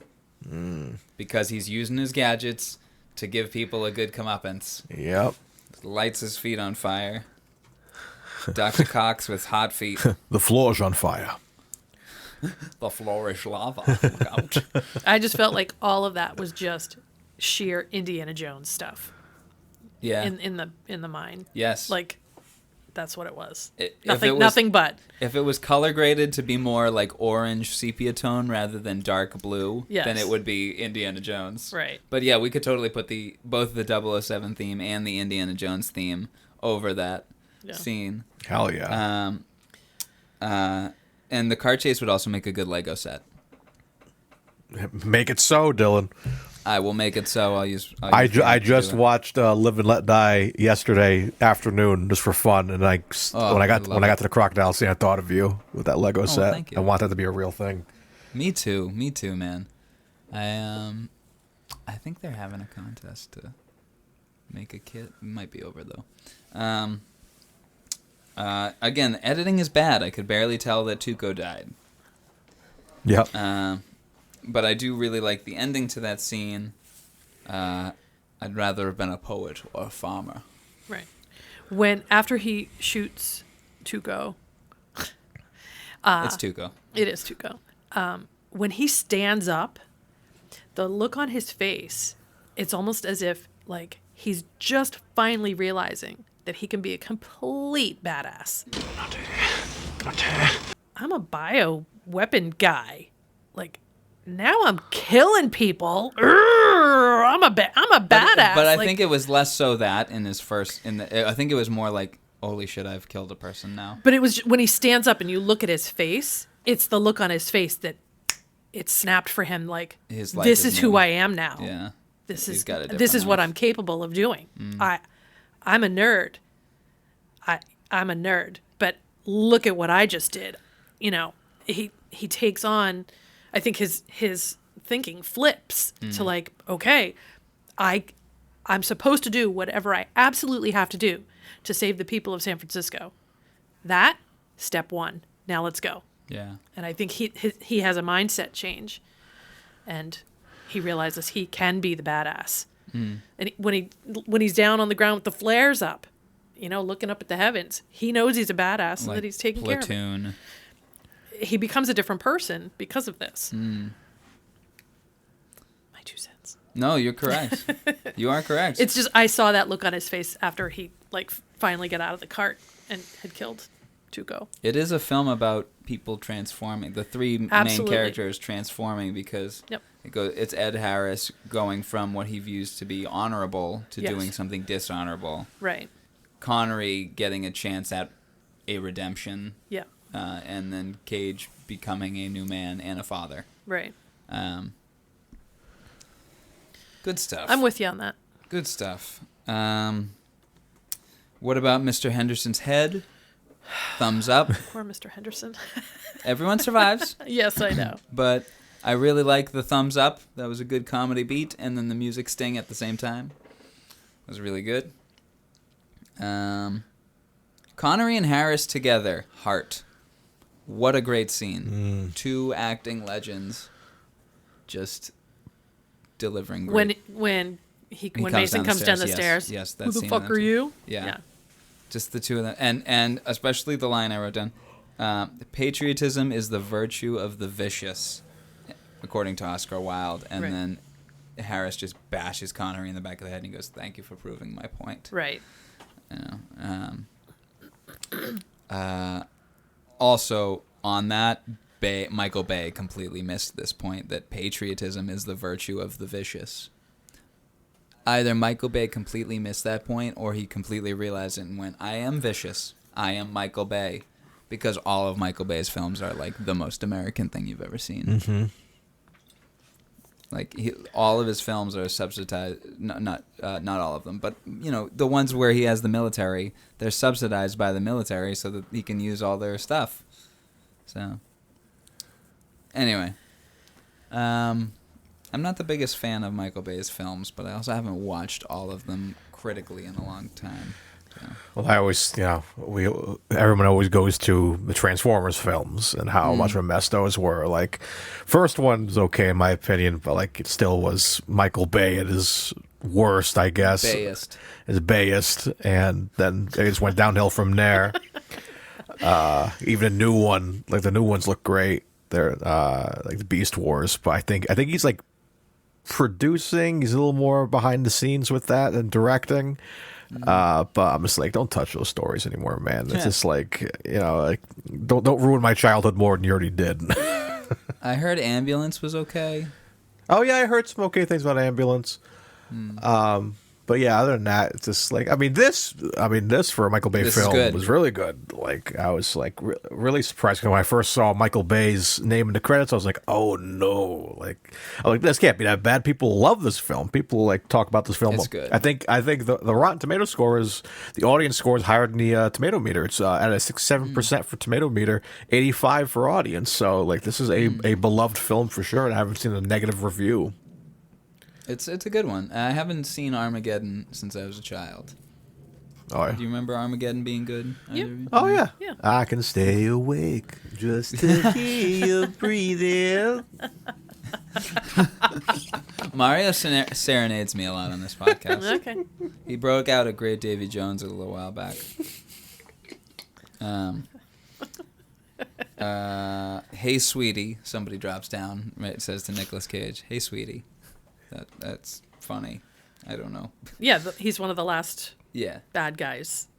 And while they're chasing him down, Cage is leaning against a shoddy wooden wall, and we get the Batman pull through the wall. Yep.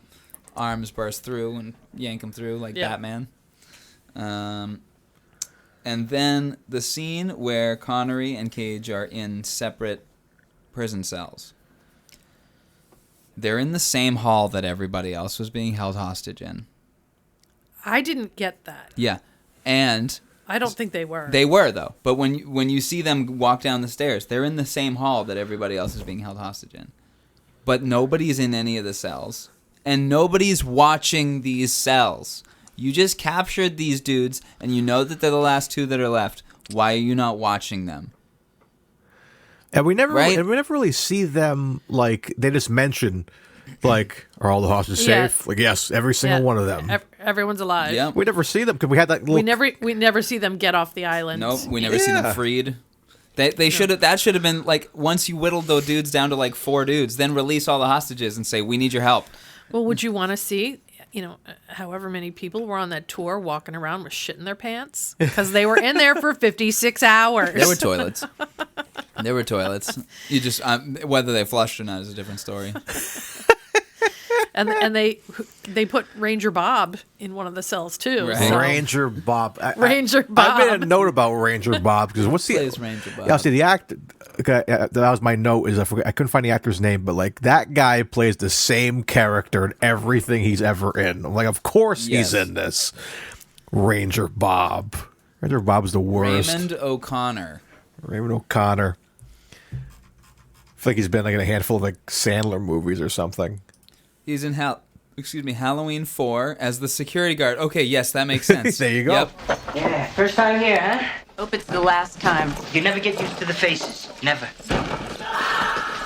Jesus. Jesus ain't got nothing to do with this place. Yeah, this is where society dumps its worst nightmares. Yep. He's always the goofy security guard or like goofy bus driver or whatever. Jesus ain't got nothing to do with this place. Yeah, Halloween 4. I love him in Halloween 4. Pirates with a Y. He's in the Mel Brooks film Life Stinks as Yo. Yo. I have not seen any other films. Oh, he's in L.A. Noire. Oh, yeah, I remember that. I remember interrogating him. Actually, I think, is he a cop? I forget. I know that's a great game. Shout out to L.A. Noire. I haven't played it, but I've heard good things. Oh, it's so But good. I've also heard a lot of bad things. I see Seinfeld on the list. Yeah, he's the Night Doorman in episode 617 of he is. Seinfeld. He is. Oh, my God. Buffy the Vampire Slayer. He's on a show called Providence. I used to watch that. Huh. It's a medical show. Does it take place in Starring, Providence? odd enough, the guy from MASH who played B.J. Honeycutt as a doctor, but not as his MASH character, not as B.J. Honeycutt in current day. Was Yeah. it produced in Providence? Yep. Oh, well, look at that. Yep. They canceled it before they finished it. Huh. I used to watch it. Okay, yeah, so this guy's he plays that role a lot. It looks like sleazy salesman in Careful What You Wish For. Yeah. Yeah. Stutz. Yeah. Anyway, All right, so that is Ranger Bob. Raymond O'Connor as Ranger Bob. Okay. What else do we have? Going back to before all of Hummel's team is basically killed, the way they all start to kind of turn on him. That was beautiful. And they're all just kind of like, we're losing our shit over here, and you're not behaving, and we're just going to take over now. I thought that was really interesting, that as soon as he sets off that one rocket that heads for the stadium, the one that still has a microchip in it, and then at the last second he changes the coordinates so it flies on by and into the bay. That's the Michael Bay. The Michael Bay. You know, his team is just like, we've had enough of you. Yeah. We're taking over. You're just messing with us. Well, let's build up to that plot-wise. We've got 2 more paragraphs here that cover that. So Mason and Goodspeed escape, and Mason explains why he was held prisoner. As a former British SAS captain and MI6 operative, he was captured after stealing a microfilm containing details of the U.S.'s most closely guarded secrets, knowing that he would be suicided. Trigger word, sorry. That's the word they used in the film. Yes. If he returned, basically they would kill him and make it look like he took his own life. He spent the last 30 years imprisoned without trial for refusing to hand it over. When Hummel's deadline for the ransom passes, he is urged by his men to fire a rocket. Although he does, he redirects it to detonate at sea. When confronted by Darrow and Fry, Hummel explains that the rocket threat was an elaborate bluff, as he had never intended to harm innocent civilians. He declares the mission over and orders them to exit Alcatraz with some hostages and the remaining rocket to cover their retreat while he assumes blame. Darrow and Fry, realizing that they will not be paid their $1 million apiece, mutiny against him. They declare themselves mercenaries, and a firefight ensues. Baxter is killed defending Hummel, who K.S. mortally wounded.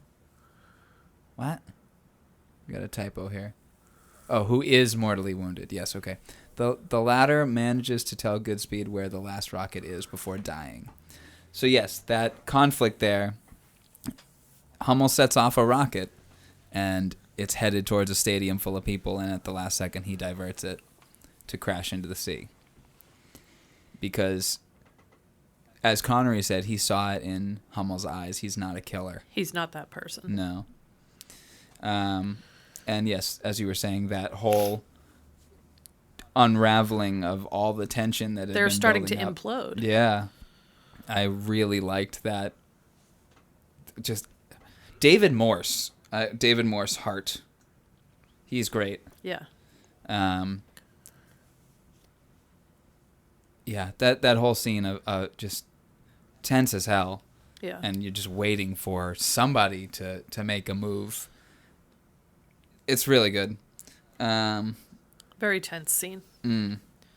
Though I do have some notes about, I think it is either Darrow or Fry. Hold on. I must look so I can be sure.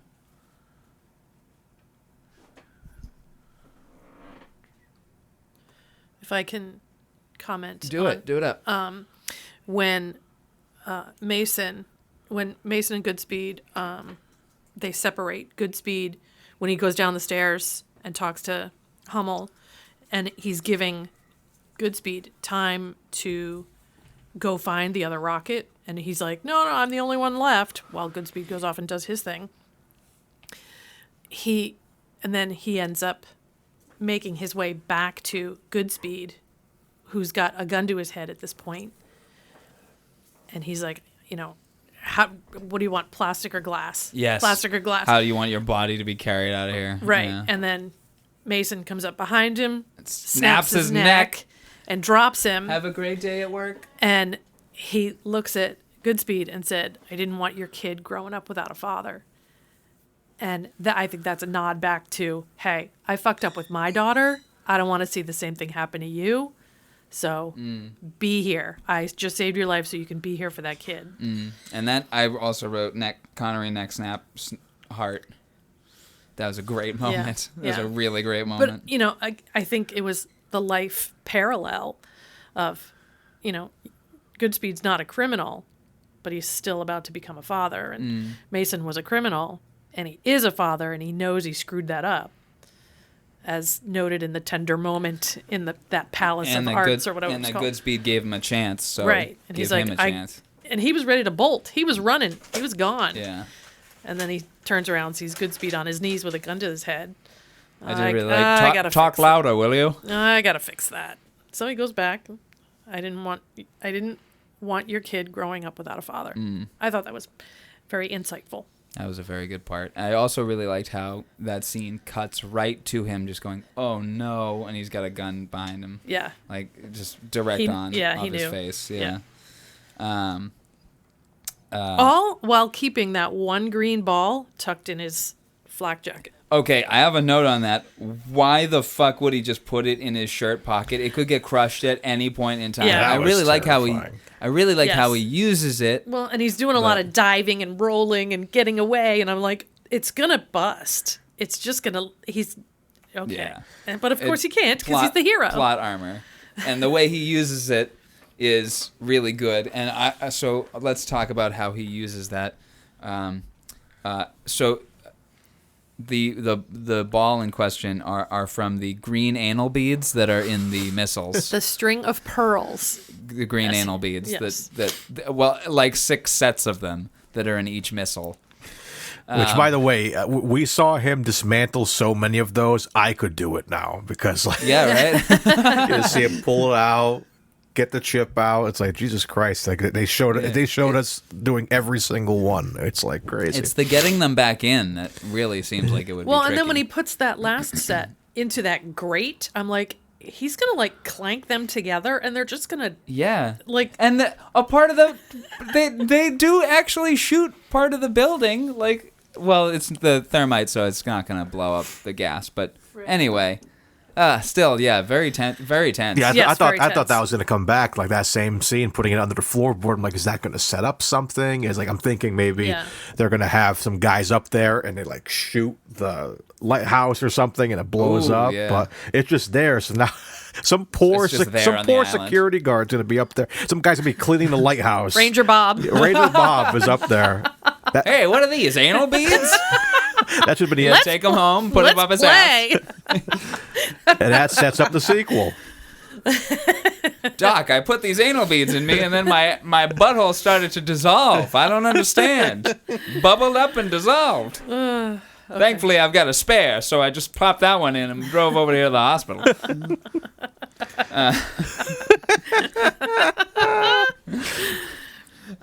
They were such a pretty shade of green.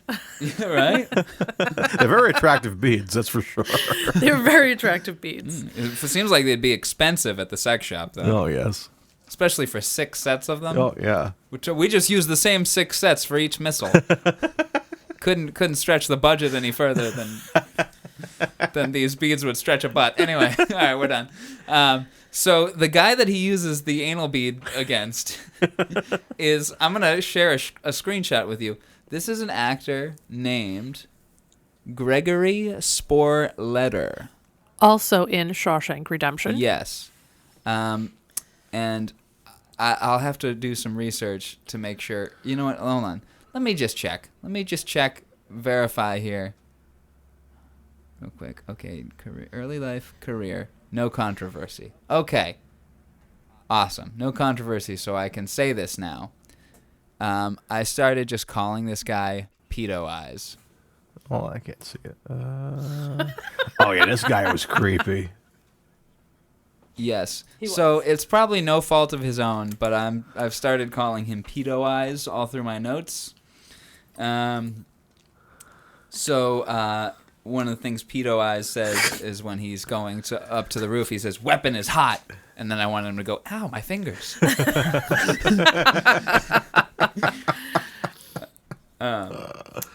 Then why Okay, after all the chips have been destroyed and the only missile left. I do love the rocket. So not all the chips were destroyed. He saved the one, and that's what got him. That's what got Fry. That's what got his attention. Yes. Was when he tossed the one chip out, which had not yet been destroyed. But okay. Okay, so in one of the missiles that had the chip destroyed, that's the one that the Rocket Man kill. Yes. I really yes, like we have that. to go back to the Rocket Man. That's how Tony Todd is killed. Tony Todd also, by the way. I don't like that soft ass shit. That is, let me just make sure I'm correct. Tony Todd is Candyman. Oh, shit. Yeah. Oh, wow, he looks old. Candyman who? In the Candyman film. The horror movie? Never saw it. I also have never seen it, but he is the villain. Okay. I can see that. And... Oh, he's gonna be voicing Venom in the Spider-Man 2 game. Oh, what? Really? Yeah. Huh. Oh, He was hell in yeah. Platoon. He was in the remake of Night of the Living Dead. Yeah. And then the Candyman films. Final Destination 1 and 2 and 3. Oh, quite a few horror pictures, huh? Yeah, he seems like and he's in Revenge of the Fallen, Transformers. Oh, yeah, he plays the actual the Fallen. The Fallen, yeah. Huh. Alrighty. And he plays Darkseid. He voices Darkseid too. Wow. Anyway. So yeah, he gets shot with the rocket. Yes. He doesn't like that soft ass shit. I don't like that soft Do you ass like shit. Rocket Man by Elton John? Well, it's you. You're the Rocket Man. That was good. Though Flip. it emphasizes his nerdiness because he's explaining the joke. Yes. Right. He's very Spider-Man, you know, just very Right? very quippy, but like kind of like Tom Holland quippy, where he's like, yeah, remember that movie Empire Strikes Back? Well, let's, the old ass movie. Let's take down Ant-Man and all that. So Making your base a prison. Let's lock it in. So as he's flipping the switch to set the rocket off to send him out the window, Which is great. and onto the pole. Oh, so good. Oh my God, I love that kill. oh man, he took a Ra's al Ghul bump. So just think about it. The whole time he's standing there with the whole container of the string of anal pearls. beads. Yeah. Yes. He's literally got them all in his hand, and then he has to switch just so he can flip that Yeah. launch switch. And I'm just like, wouldn't the heat or whatever from the rocket, which is literally Melts 6 feet in yeah. front of him, wouldn't that set something's got to give Yeah. here? But yes, hit him in the gut, send him out the window, And impaled by the And fucking impaled by spiky the- pole. Oh, so good. So I really good. thought it was gonna. he groans at the end. I thought I was gonna take him out. I thought it was gonna be like Wile E. Coyote. He's flying the whole way. Like he was gonna be Yes. stuck and then go into the water or something. That could have been a Bond and then moment. also right it there. cuts to what was It could that? have been a Bond moment too. He just kind of and he's still going. And at the end credit scene, it's like they're on a raft making out, whatever. Nicolas He's Cage's still wife. flying. He's like Knick Knack at the end of Golden Gun. I'm still up here. I can hear you down there. Oh my God. And it explodes into fireworks. and Fireworks. it cuts down to Connery and Nick Cage are making out on a raft. They're making out. And it's nighttime all of a sudden.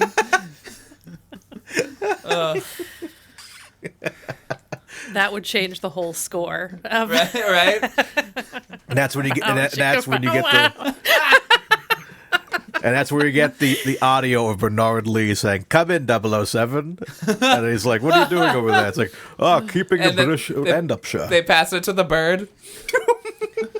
Oh, really, 007? then they play the fanfare, Spy Who Loved Me. Nobody does it better. Oh, so good. Okay, so Rocket Man has made it out of the window and onto the pole. We have to assume that he's dead. He's dead. He's for sure dead. And I'm guessing he probably gets hit by the thermite charges that get shot later. Yes. He's thoroughly blown up. He's still alive. So at that point, Stanley disassembles the string of pearls from the rocket, and he gets that one that rolls away. Yeah, that was tense. That was very tense. And he pretty much kind of dropped the rest of them to go get the one. And I'm like, one of these is going to give. Yeah. One of these is going to give. I was hoping that would resolve. It rolls off the edge and hits the dude that's down below. And that's how that guy gets taken out completely by accident. Right. But yeah, holy shit, when he puts it in Pedo Eye's mouth. Yes. That was brutal. And he's like fucking spraying everywhere. Yeah. Oh! You can just hear his insides melting. And then because Cage definitely got some on him, he has to stab himself in the chest. Oh my god, that was so Did tense. That seem really low to you? Like, yeah, it seems like he stabbed. Like I feel like he should have been up about 3 inches. He was way too low. Yeah. And then when they do the aerial shot and he's just laying there with his arms out, I'm like, Jesus Christ, is that you? Yes, I wrote that. NC Jesus. Yeah. He sells that, man. Like just the physical acting of him, like kind of twitching and like on his side. Like Nick Cage always oversells, but I love it. It's the best. Well, I'm always buying. So. The Jesus pose was hilarious. Yes, that was. Pedo Eyes ball death. But he got enough atropine and adrenaline going that he was able to light the flares. That was the most important part. 1 minute he's laying there like Jesus Christ, next minute he's pulling flares out of his pockets. And I'm really glad that they brought back that line of dialogue saying, "We see the green flares," because I didn't remember that at all. I did. I completely forgot that as a plot point. All the action that was happening. That was like Obi-Wan Kenobi. It's like, Luke, use the green flares. Well, speaking of that, when the fighter pilots shoot the thermite, one of them accidentally fires. Like the thermal. It didn't go in. It just impacted on the surface. Right, because they're all saying abort, abort, abort, and it's literally down to the last 1 second. Yeah. And he's like, sorry, I already did it. Right. I did like that they did that because I feel like it would have been bullshit if like all of a sudden they're like, oh, green flame, and hit the brakes. Like I'm glad they still kind of launched it, so like they made it so it's like, oh yeah, he still did it. So you have that tense scene of like, oh shit. They still died after all this, but it's like, no, we're gonna hit the side of the building. We're good. They're still alive. It cuts back to the telescope on the ground where they confirm that it's the green flares, and they cut back, and it's right as the guy looks away. He's like, "Steve, I gotta take a piss. Can you watch this for me?" And they just swap out. Boom! Oh my God, what'd I miss?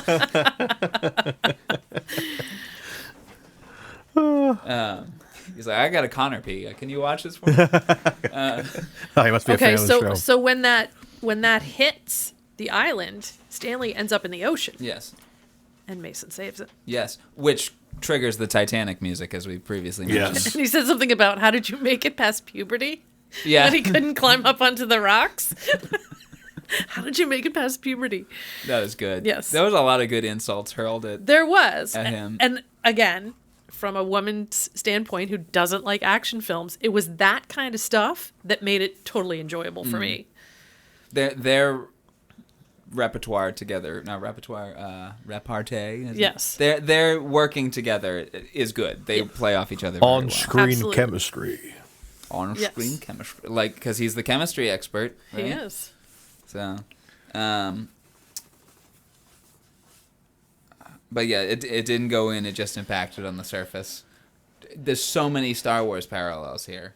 Like, literally a fighter shoots, and they go, oh, it's okay. Nothing was hit. Nobody died in the explosion.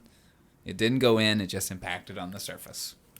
That's the third time I've said it. I should punch it in now. Negative. It didn't go in. Just impacted on the surface. So yeah, Titanic music as Sean Connery swims to Nick Cage. And then, we're pretty much at the end. I really love how Cage covers for him one more time. It says Mason's dead. Yeah. He died. His body was vaporized. Can a body really be vaporized? Well, you did launch a thermite charge at the island, so yeah, it probably could be. Yeah. And the look on Goodspeed's face when they're like, is he really dead? Like, is he really vaporized? And he's just like, yep, sure is, yep, Yeah, they brush like, over that real quickly. But the look on his face is like, he's like, I'm lying, right? You know that I'm lying, but I'm not going to say anything otherwise because just let the guy go. Right. Yeah. We saved you, so just let him go. We did the thing. Well, the way they he's dead. The way they kind of sold it, I assume that he he's like, was he really? He's like, really? He was vaporized. Like, I feel like I assumed he just knew. He's like, no, he got away, didn't he? But we're not going to bother going after him because he busted his just ass. saved the day. Yeah. Yes, So definitely. but I was waiting for him like kind of like Sean Connery to come back. It's like, oh, I forgot my gloves. You know. And can we talk about how he teleported across the way there, and he's like on that like? Yes, he does. As Cage is reading the note, he fucking teleports. I've still got these powers left from Highlander. Strangely, it couldn't teleport me out of prison. It's like Nightcrawler. I can only teleport where I can see, and they kept me locked in a very low prison. And I can't see Maui. Forget Maui. Yeah, I do like that. Was really good. The ending where he gives him the location of the microfilm. Who picks Kansas over Maui? Well, I guess that's where I saw Led Zeppelin in Kansas. Okay, so the thing is, so now he gets the location. Yeah. And him pisses off a priest. Him and his girl go and get the microfilm. But what exactly can he do with it? Like, just have knowledge. They held Mason for so long without a trial because he wouldn't turn it over. So he just has to pretend for the rest of his life that he doesn't have it. Like, does he think he's going to make money off of this? Again, another reason to have a sequel. Like, what happens to the microfilm? Yeah, does he make money off it? Like, is this like a money grab for him? Who knows? My theory was he's the same character is in National Treasure. Whoa, you're blowing my fucking mind. Which is really like a Disney version of Indiana Jones, which his father was Sean Connery. Ta-da! Look at this. We do this all the time. Full circle. Yeah. Damn, that's good. That's a good theory. Yeah, right? Even the way he like delivered it's like, hey, you want to see who really killed Kennedy or whatever? And like, I can see him. He's National Treasure. After this, he's going after the Declaration. And because of the connection to Indiana Jones that National Treasure is naturally, that means that the next National Treasure is going to have to be about aliens, which they brought up. So maybe one of the microfilms in there is aliens. Area 51 yeah. information. I mean, Indy did go after aliens in Crystal Skull, which we don't talk about. Yeah. But and maybe now National Treasure Man is going to go after aliens. Ooh, see? Connections. That's his name, National Treasure. National Treasureman. My favorite of the men. And that's that priest was really pissed. They really couldn't have found a way to not vandalize a church out in the middle of nowhere. Like, one, he's probably not a priest. He was probably I don't know. It was a priest. St. Michael's Church. Yeah, it was a priest. Yeah, maybe. It was definitely I don't know. I was just like, that's pretty podunk out there. Like that perfect place to hide it. Right, exactly. But I was like, he's just like your local town minister kind of guy. He's not a priest. Where'd they get the dog from, too? Like, from if we go back a little while, it's the same bulldog from The Longest Day. Oh my God! Imagine still alive. He's still after alive. 34 years. It's a 50-year-old bulldog. I'm still here. He sounds like Sean Connery for some reason. Give me my cigarettes. All right, I got to Connor P one more time. You guys want to keep talking? Sure. Do it. I'll be right back. Sure. Keep exchanging notes. If we can divert from Sean Connery just a smidge. Of course. Have you watched Nick Cage in the series The History of Dirty Words? Oh yeah, doesn't he narrate? It was on Netflix during right during COVID. Oh yeah. Like the height of COVID, yeah. if you want, I was like, he treated every word so funny. Like, he was super, like, old school dramatic. Like, I remember these kinds of shows from when I was a kid, and it was on, like, PBS. And that's kind of how he handled it. He was sitting in the chair in front of the fireplace and talking about the word cunt. And I was just like, what? It was just so funny. He is and, great. Like, I could actually take him seriously, and he was funny, actually. It was good. I think a lot of people like roast him because of like, this the whole thing of he takes every role he's offered. He like tries like he wanted to be Superman at one point, all that. But like the work he does, man, is insane, and like he should be commended. Like I know usually on this show at the end we rate the film and we rate Connery's performance, but I think in this case, I think we should rate Nick Cage's performance as well, because this was definitely one of my favorite performances from him. It was really good. Yeah. Are we at that point? Well, no, I was saying that we usually rate the film and Connery, but I think for today's episode, we should also rate Nick Cage a little bit, because man, he was a lot of fun in this movie. Because at first I was kind of like, I don't know how I feel about him. He kind of annoys me sometimes, but then I ended up he grew on me. And I really liked him. Yeah, honestly, I would give Cage a 9 out of this. 9 out of 10 in this film, excuse me. Yeah. Yeah. Yeah. I agree. Yeah. Yep. Me too. I'll give it a 9.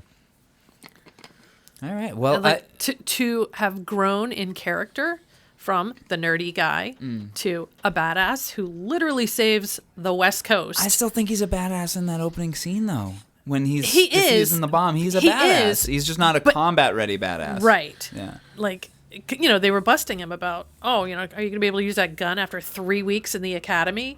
Like, they were giving him shit for it. Yeah. So, yes, the nerdy guy who sits behind the desk, yes, he defuses bombs and whatnot, but he's not a combat person.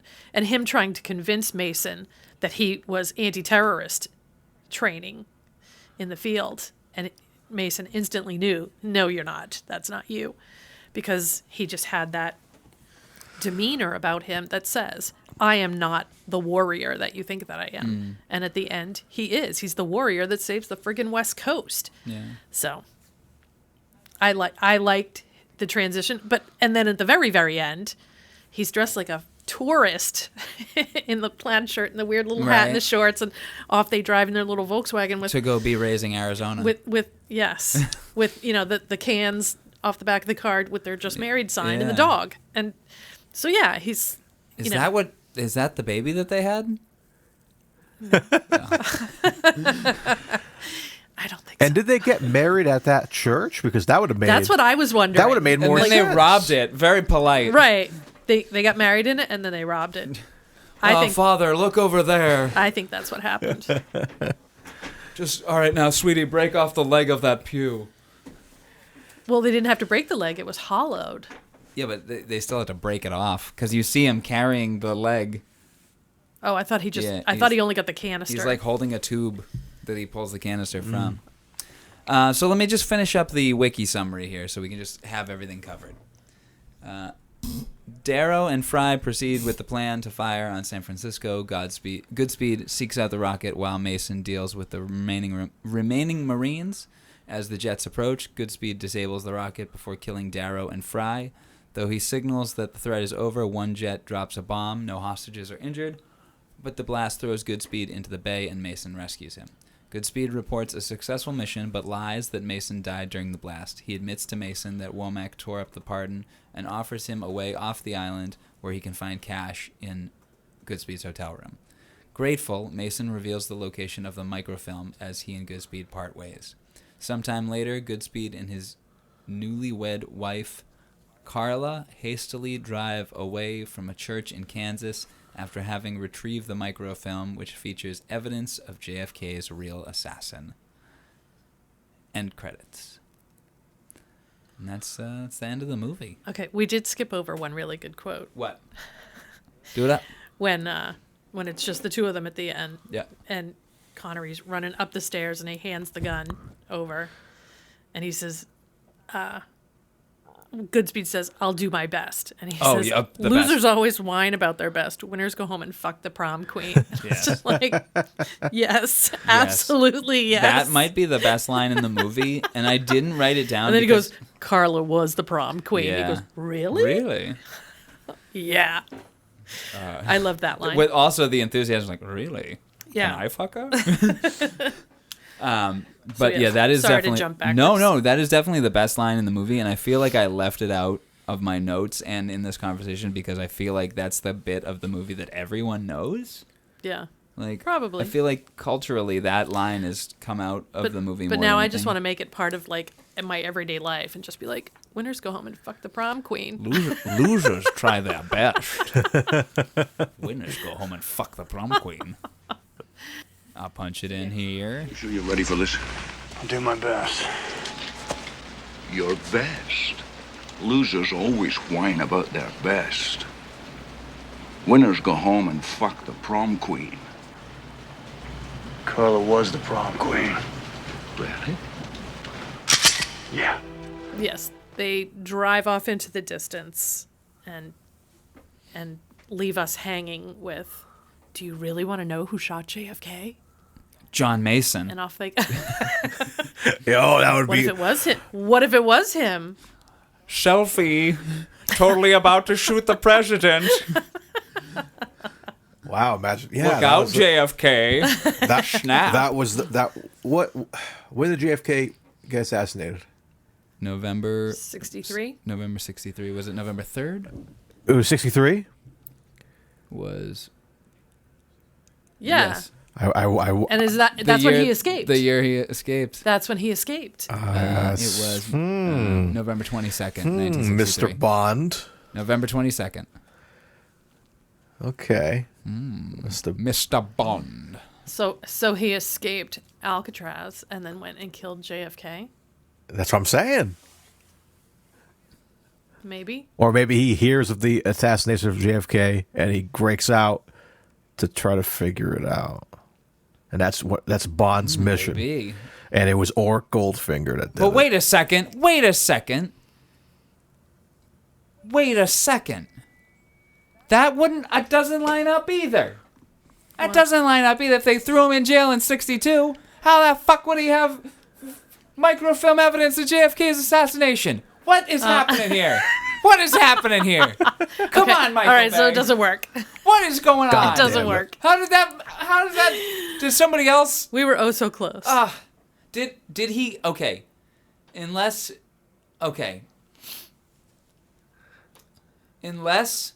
he was in Alcatraz in 62, escaped in 63, then for the 3 years between 63 to 66, which would be the 66 to 96 would be the 30 years. Maybe for those 3 years, he attempted to have a normal life with Jade's mother, and went to Zeppelin concerts and do the things normal people do, but that wouldn't have happened. And in that time, maybe he was thinking the Yardbirds. Anyway, So the timelines don't match up. no, but However, but maybe does it take away from the story? No, that- but I'm also trying to think. Maybe in the 3 years that he was, between Alcatraz, escaping from Alcatraz, and being thrown back in prison, maybe that was when he was sent on the mission to retrieve the microfilm. Because they know if this guy can escape Alcatraz, he can probably get in and get out of places to get this microfilm. Right. And because he's just a secret agent that we already had in Alcatraz and he escaped, it's no big deal for us to quote unquote trigger suicide him once he has this information. Right. He's our Suicide Squad. He go in, do the dirty job, and then we can just disavow him when we're done. And that's what they did, except he kept the microfilm hidden. Wow. So that it must have been between 63 and 66 because of the JFK assassination. So it must have been in the couple of years when he was free. So that kind of lines up. It's the Zeppelin thing that throws a whole kink into it. Yeah. Anyway. Well, didn't they say that he had been in jail 3 times and escaped twice. I think so. But he'd only escaped Alcatraz once. Right. Yeah. Right. He was in other prisons. Shawshank was the other one. Yes, I heard. Yeah, he tunneled out of there. Changed his name from Andy Dufresne to... Timeline-wise, that could line up. Make him really old, though. Anyway, so I think we've come to the end of the movie. Have we come to the end of the movie? We have come to the end of the movie. Has everyone's notes been covered? They have. Anything anybody else wants to add before we get into our final bits? I think that Hummel's mission of wanting to get restitution for the families of the people that died under him is honorable. Is this how he went about it? Execution is no. Connery even says that. Like, why? What a way to honor a couple hundred men by killing millions. Like, yeah. And then at the end he even says, "They called my bluff, and we lose." He was bluffing the whole time. He was bluffing the whole time. That's why he diverted the rocket away from the stadium, because he didn't really want to kill those people. He just wanted restitution for the families that deserved it. And yes, that's honorable, but absolutely mishandled the entire thing. So, again, from a woman's point of view, the premise was for a good thing. It just went horribly wrong. And Sean Connery's still sexy. Sean Connery is gorgeous in this film. Yeah. So, well, on that, let's get into our ratings. Yes, here on Connery Curious, we do 2 ratings. We rate the film itself, and of course, the man, the myth, the legend, the guy we cover the podcast on, Sean Connery. So we have 2 ratings here. So I guess we'll start with Mom. And this week we do have the Cage rating. I think we can consider that. Well, yeah, we hit him with I think we hit him with a 9 already, but we can. Did everyone give him a 9? Cage gets a 9. Oh, absolutely. Okay, Cage gets a 9. All right, we got that out of the way. All right, so now, as you said, we rate the film and we rate Sean. So, Mama Jules, you want to go first? So for the movie itself, yeah, for not being an action person, I give it a 9. I don't go based on the score, the musical scores and things like that. That's not how I perceive things. But I think it's a good movie that, as a woman, something so physical and scary and death-filled, it kept my attention. And I don't know. I give it a 9. I think it was well done. I dig it. And what are you going to give Sean? Now, things to consider with the Sean Connery rating is how enthused he is for the role, how much he's happy to be there and giving it his all, and how much you're enjoying it. Honestly, And I don't mean this just because of what I've said about, I gave him a 10. He looks completely invested in that character. He is absolutely John Mason trying to make a better life for himself, but using his dirty tricks along the way to get it done. I feel like he was absolutely invested in that character, and he's likable. The pettiness of the criminal side of him, the gentle side as the father of the daughter that hates him, and looking out for Stanley Goodspeed, who's about to be a father. He was smart. He remembered all these things from 30 years prior, 57 paces to the cistern and whatever. Like, he's a smart man, and I feel like he had a lot to offer, and I do feel like he was thoroughly invested in that character, in that role. I dig it. And just my personal opinion. And one more rating I forgot that we should cover. Does the SH? Yes, it absolutely. On a scale of 1 to 10?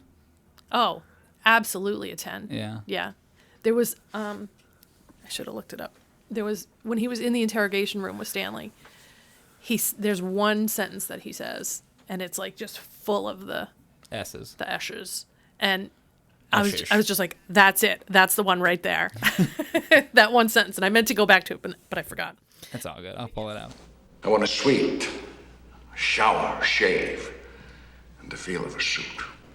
So, yes, 9 for the movie, 10 for Sean Connery, and a 9 for Nick Cage. I dig it. I like the movie. I've seen it several times. I dig it. Mario, we'll move to you, my friend. All right. So, yeah, I was thoroughly pleased with this film for sure. This was great. Everybody that performed in this movie was great. I had no complaints about any of the cast. It was all good. I think I'm going to hit it with a solid 9 for the film. For the film. So yeah, I thoroughly enjoyed it. Definitely would. That's something we asked too, is if we would rewatch it. Absolutely. I think I'll get to the point where I've watched it as much as Mom here. Like, I'm going to probably watch it tomorrow again because I still have the rental. I had a lot of fun. So 9 for the film.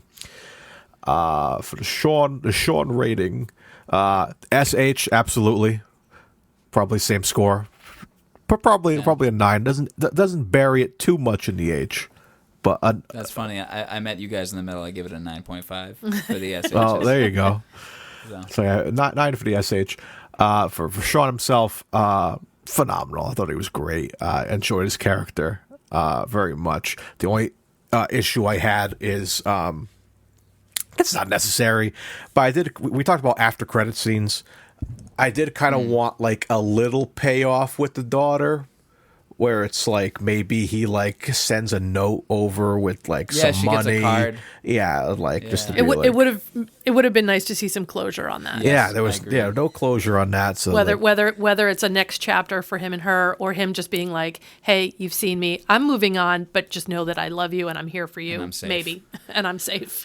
Yeah. So like I wanted something, maybe like give her something to remember. I don't know. Buy or something like the hair from his haircut. Yeah, there you go. It's gross and sweaty. Smells like the prison I was in. So for that, very close to a 10. I'm gonna give him a 9, a 9.5. I think 9.5. 9.5. 9.5. Alrighty. Are you gonna hold that against him that there's no end scene with closure? I'm not gonna hold it against him, I guess. But I don't know. I'm very wary of giving solid 10s all the time. But it's like no complaints with him at all. But you know, I just a little more backstory would be nice, a little more closure on that part. But yeah, I think I'm gonna stick with the 9.5. I dig it. Even though she was not disappointed that when Stanley lied and said, well, he's working with the FBI now, she was like, cool. So she was good with it. She had, quote unquote, she had closure. So she was good with it. But I understand what but I feel like he didn't have closure. I feel like he didn't. So that's where it's like, I mean, he kind of has closure with like, because he gets to see her. Maybe just getting by the fact that he got to see her. And he said that closure. Was when Cage asks him, how do you get through 30 years of prison? He's like, the hope that I'd see my daughter one day. It's not much of a hope, but it keeps you alive. Right. And I think he did. He saw her. Right. That was all he needed. He got what he needed. Yeah. So maybe it was. And then he kind of got that fatherly thing out of Cage too, where it's kind of like, you know, like, don't fuck up how I fucked up, you know, be there for your kid and all that. So it's like he's kind of like, I fucked up, but at least I can live through him and be like, hey, be there for your family, all that nonsense and all that. And so yeah, maybe there is closure there. So fuck it, I'm gonna give him a 10. Let's give him a 10. Yeah, you doing it? Yeah, I'm gonna give it. We turned him. I'm gonna give him a 10. It was really good. I loved him in this, and you know, he's technically James Bond in this movie, so I'll always get James Bond at 10. He's Bond in this movie for sure. Absolutely. It's an alternate timeline Bond where nothing happened from Dr. No onward. I like that. If it's in the way that Flashpoint was, if Superman was locked up in a vault for 30 years or whatever. Yeah. Right? Yeah. It's this. Yeah, Bond was locked up in a vault for 30 years. And he went and saw Zeppelin once. Hell yeah. Now it's on to you, Dylan. Your ratings. All right, well, I'm going to give the film an 8. Okay. 8 out of 10. I really, really enjoyed it. It was a great action film, a great character film. I think some of the action was just a little too much for me because I'm finding that as we watch these films, the films with the big gunfights are really scattered. Yeah, and it's tiring.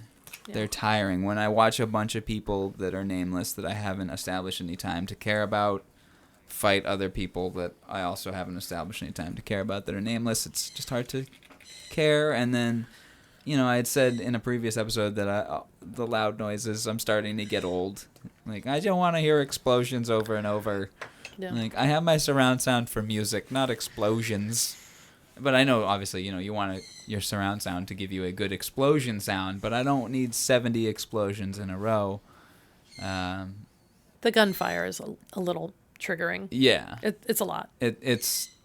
Especially in the shower area. Yeah.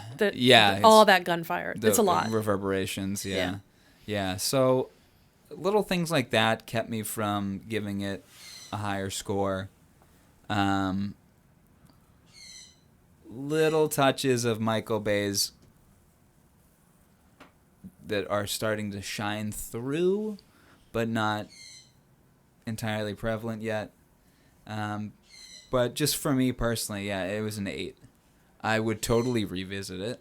I'll probably watch this again in a couple years, if only for Connery and Cage. And actually, you know what? Ed Harris and David Morse, too. I love David Morse. He needs to be in more. Morse. He needs to be in Morse. Roger Morse.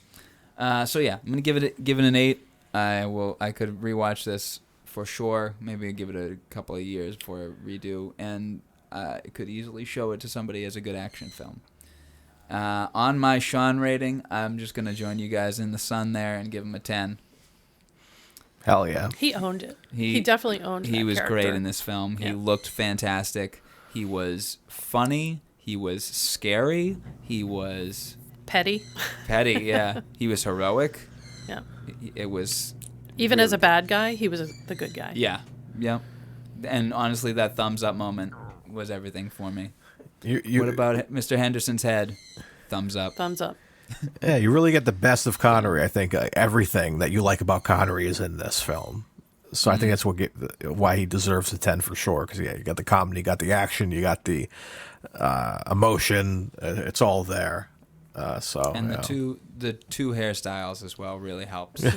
Having the long hair and the short hair. Have we had a Connery film really where he has more than one hairstyle? No. Well, he kind of has the Paul cut in You Only Live Twice. Yeah, and well, sort of the Valiant too. He had that big floofy Gene Simmons hair. Yeah. Anyway, so yeah, we all gave him a 10. Perfect. Our boy Sean gets a perfect 10 out of 10. 30 points for Connery gore. And for film, you guys both gave it a 9, and I gave it an 8. Awesome. Hell yeah. So you know what that means, Dylan? Oh, I know what that means. Very special wheel spinner. You guys know every week here on Connery Curious, at the end of the show, we pull up the Wheel of Curiosities and we get to spin for what the next episode will be covering, which film we'll be watching next. And since we have Mom here, I think Mama Jules should do the honors of spinning the wheel. I can do that. Alrighty, so what you're gonna do here's the mouse. You're just gonna move up and click on Connery's face there, but not yet. Okay. We have to introduce it first because you're going to be spinning our Wheel of Curiosities. Okay, now you can. And I just click on his face? Yep. Right there? Yep. Click. Ooh. That is so cool.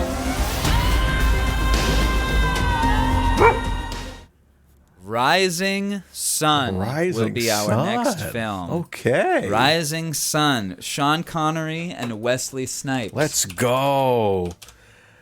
1993. Wow. So we year before, right? Or a couple years. 3 years couple years before. Which means we've gotten a good chunk of his films from the 90s now. So Rising Sun, based on Michael Crichton's 92 novel of the same name. An American buddy cop crime thriller. Yes.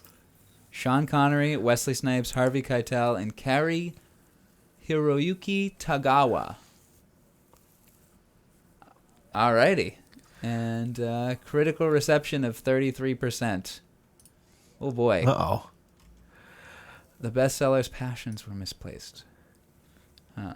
Let's see. Okay. You're already sounding not excited. Well, this happens every week. We always do a little just a preview of what it is exactly we're going to be watching. We don't watch the trailer, but we just kind of give ourselves a little softball. For example, when we watched Shalico, the episode before that, when we spun the wheel, we were just reading about the film, and then we found out there was going to be a sexual assault of one of the characters that gets cut out when the film is shown on TV. And that really set us up for the way we were going to be watching that film. We sat down and go, okay, well, this is going to happen, and it's going to be hard to enjoy this film now because we know that that's going to happen. And then there's times where we get turned off at, say, Sword of the Valiant, and we think this is probably going to be terrible, and it ends up being our favorite film. Yes.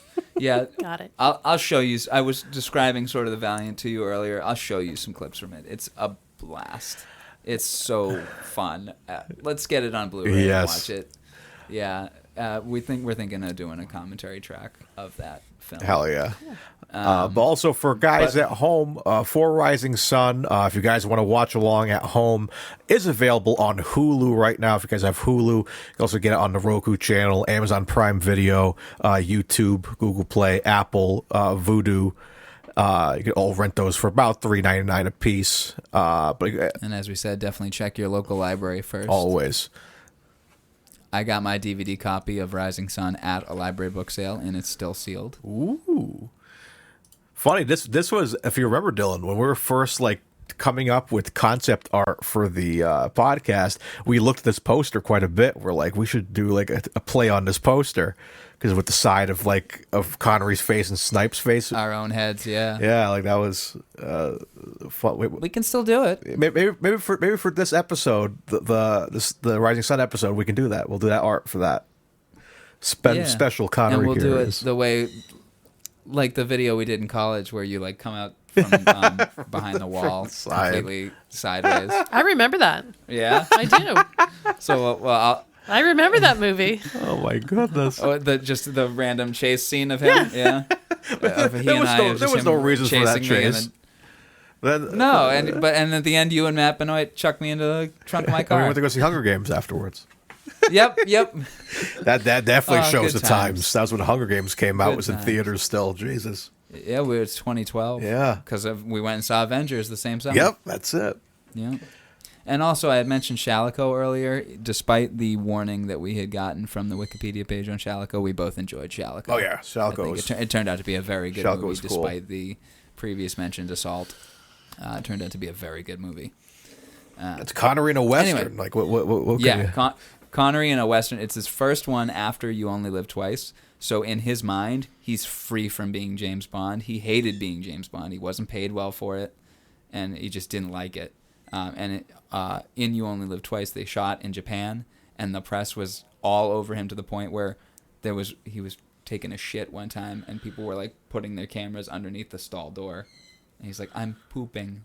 Ew. Yeah. So he just wanted to be out of that role. Yeah. So Shalico is his first film after he is free from being Bond in 1968. And he's really good in it. He plays a cowboy.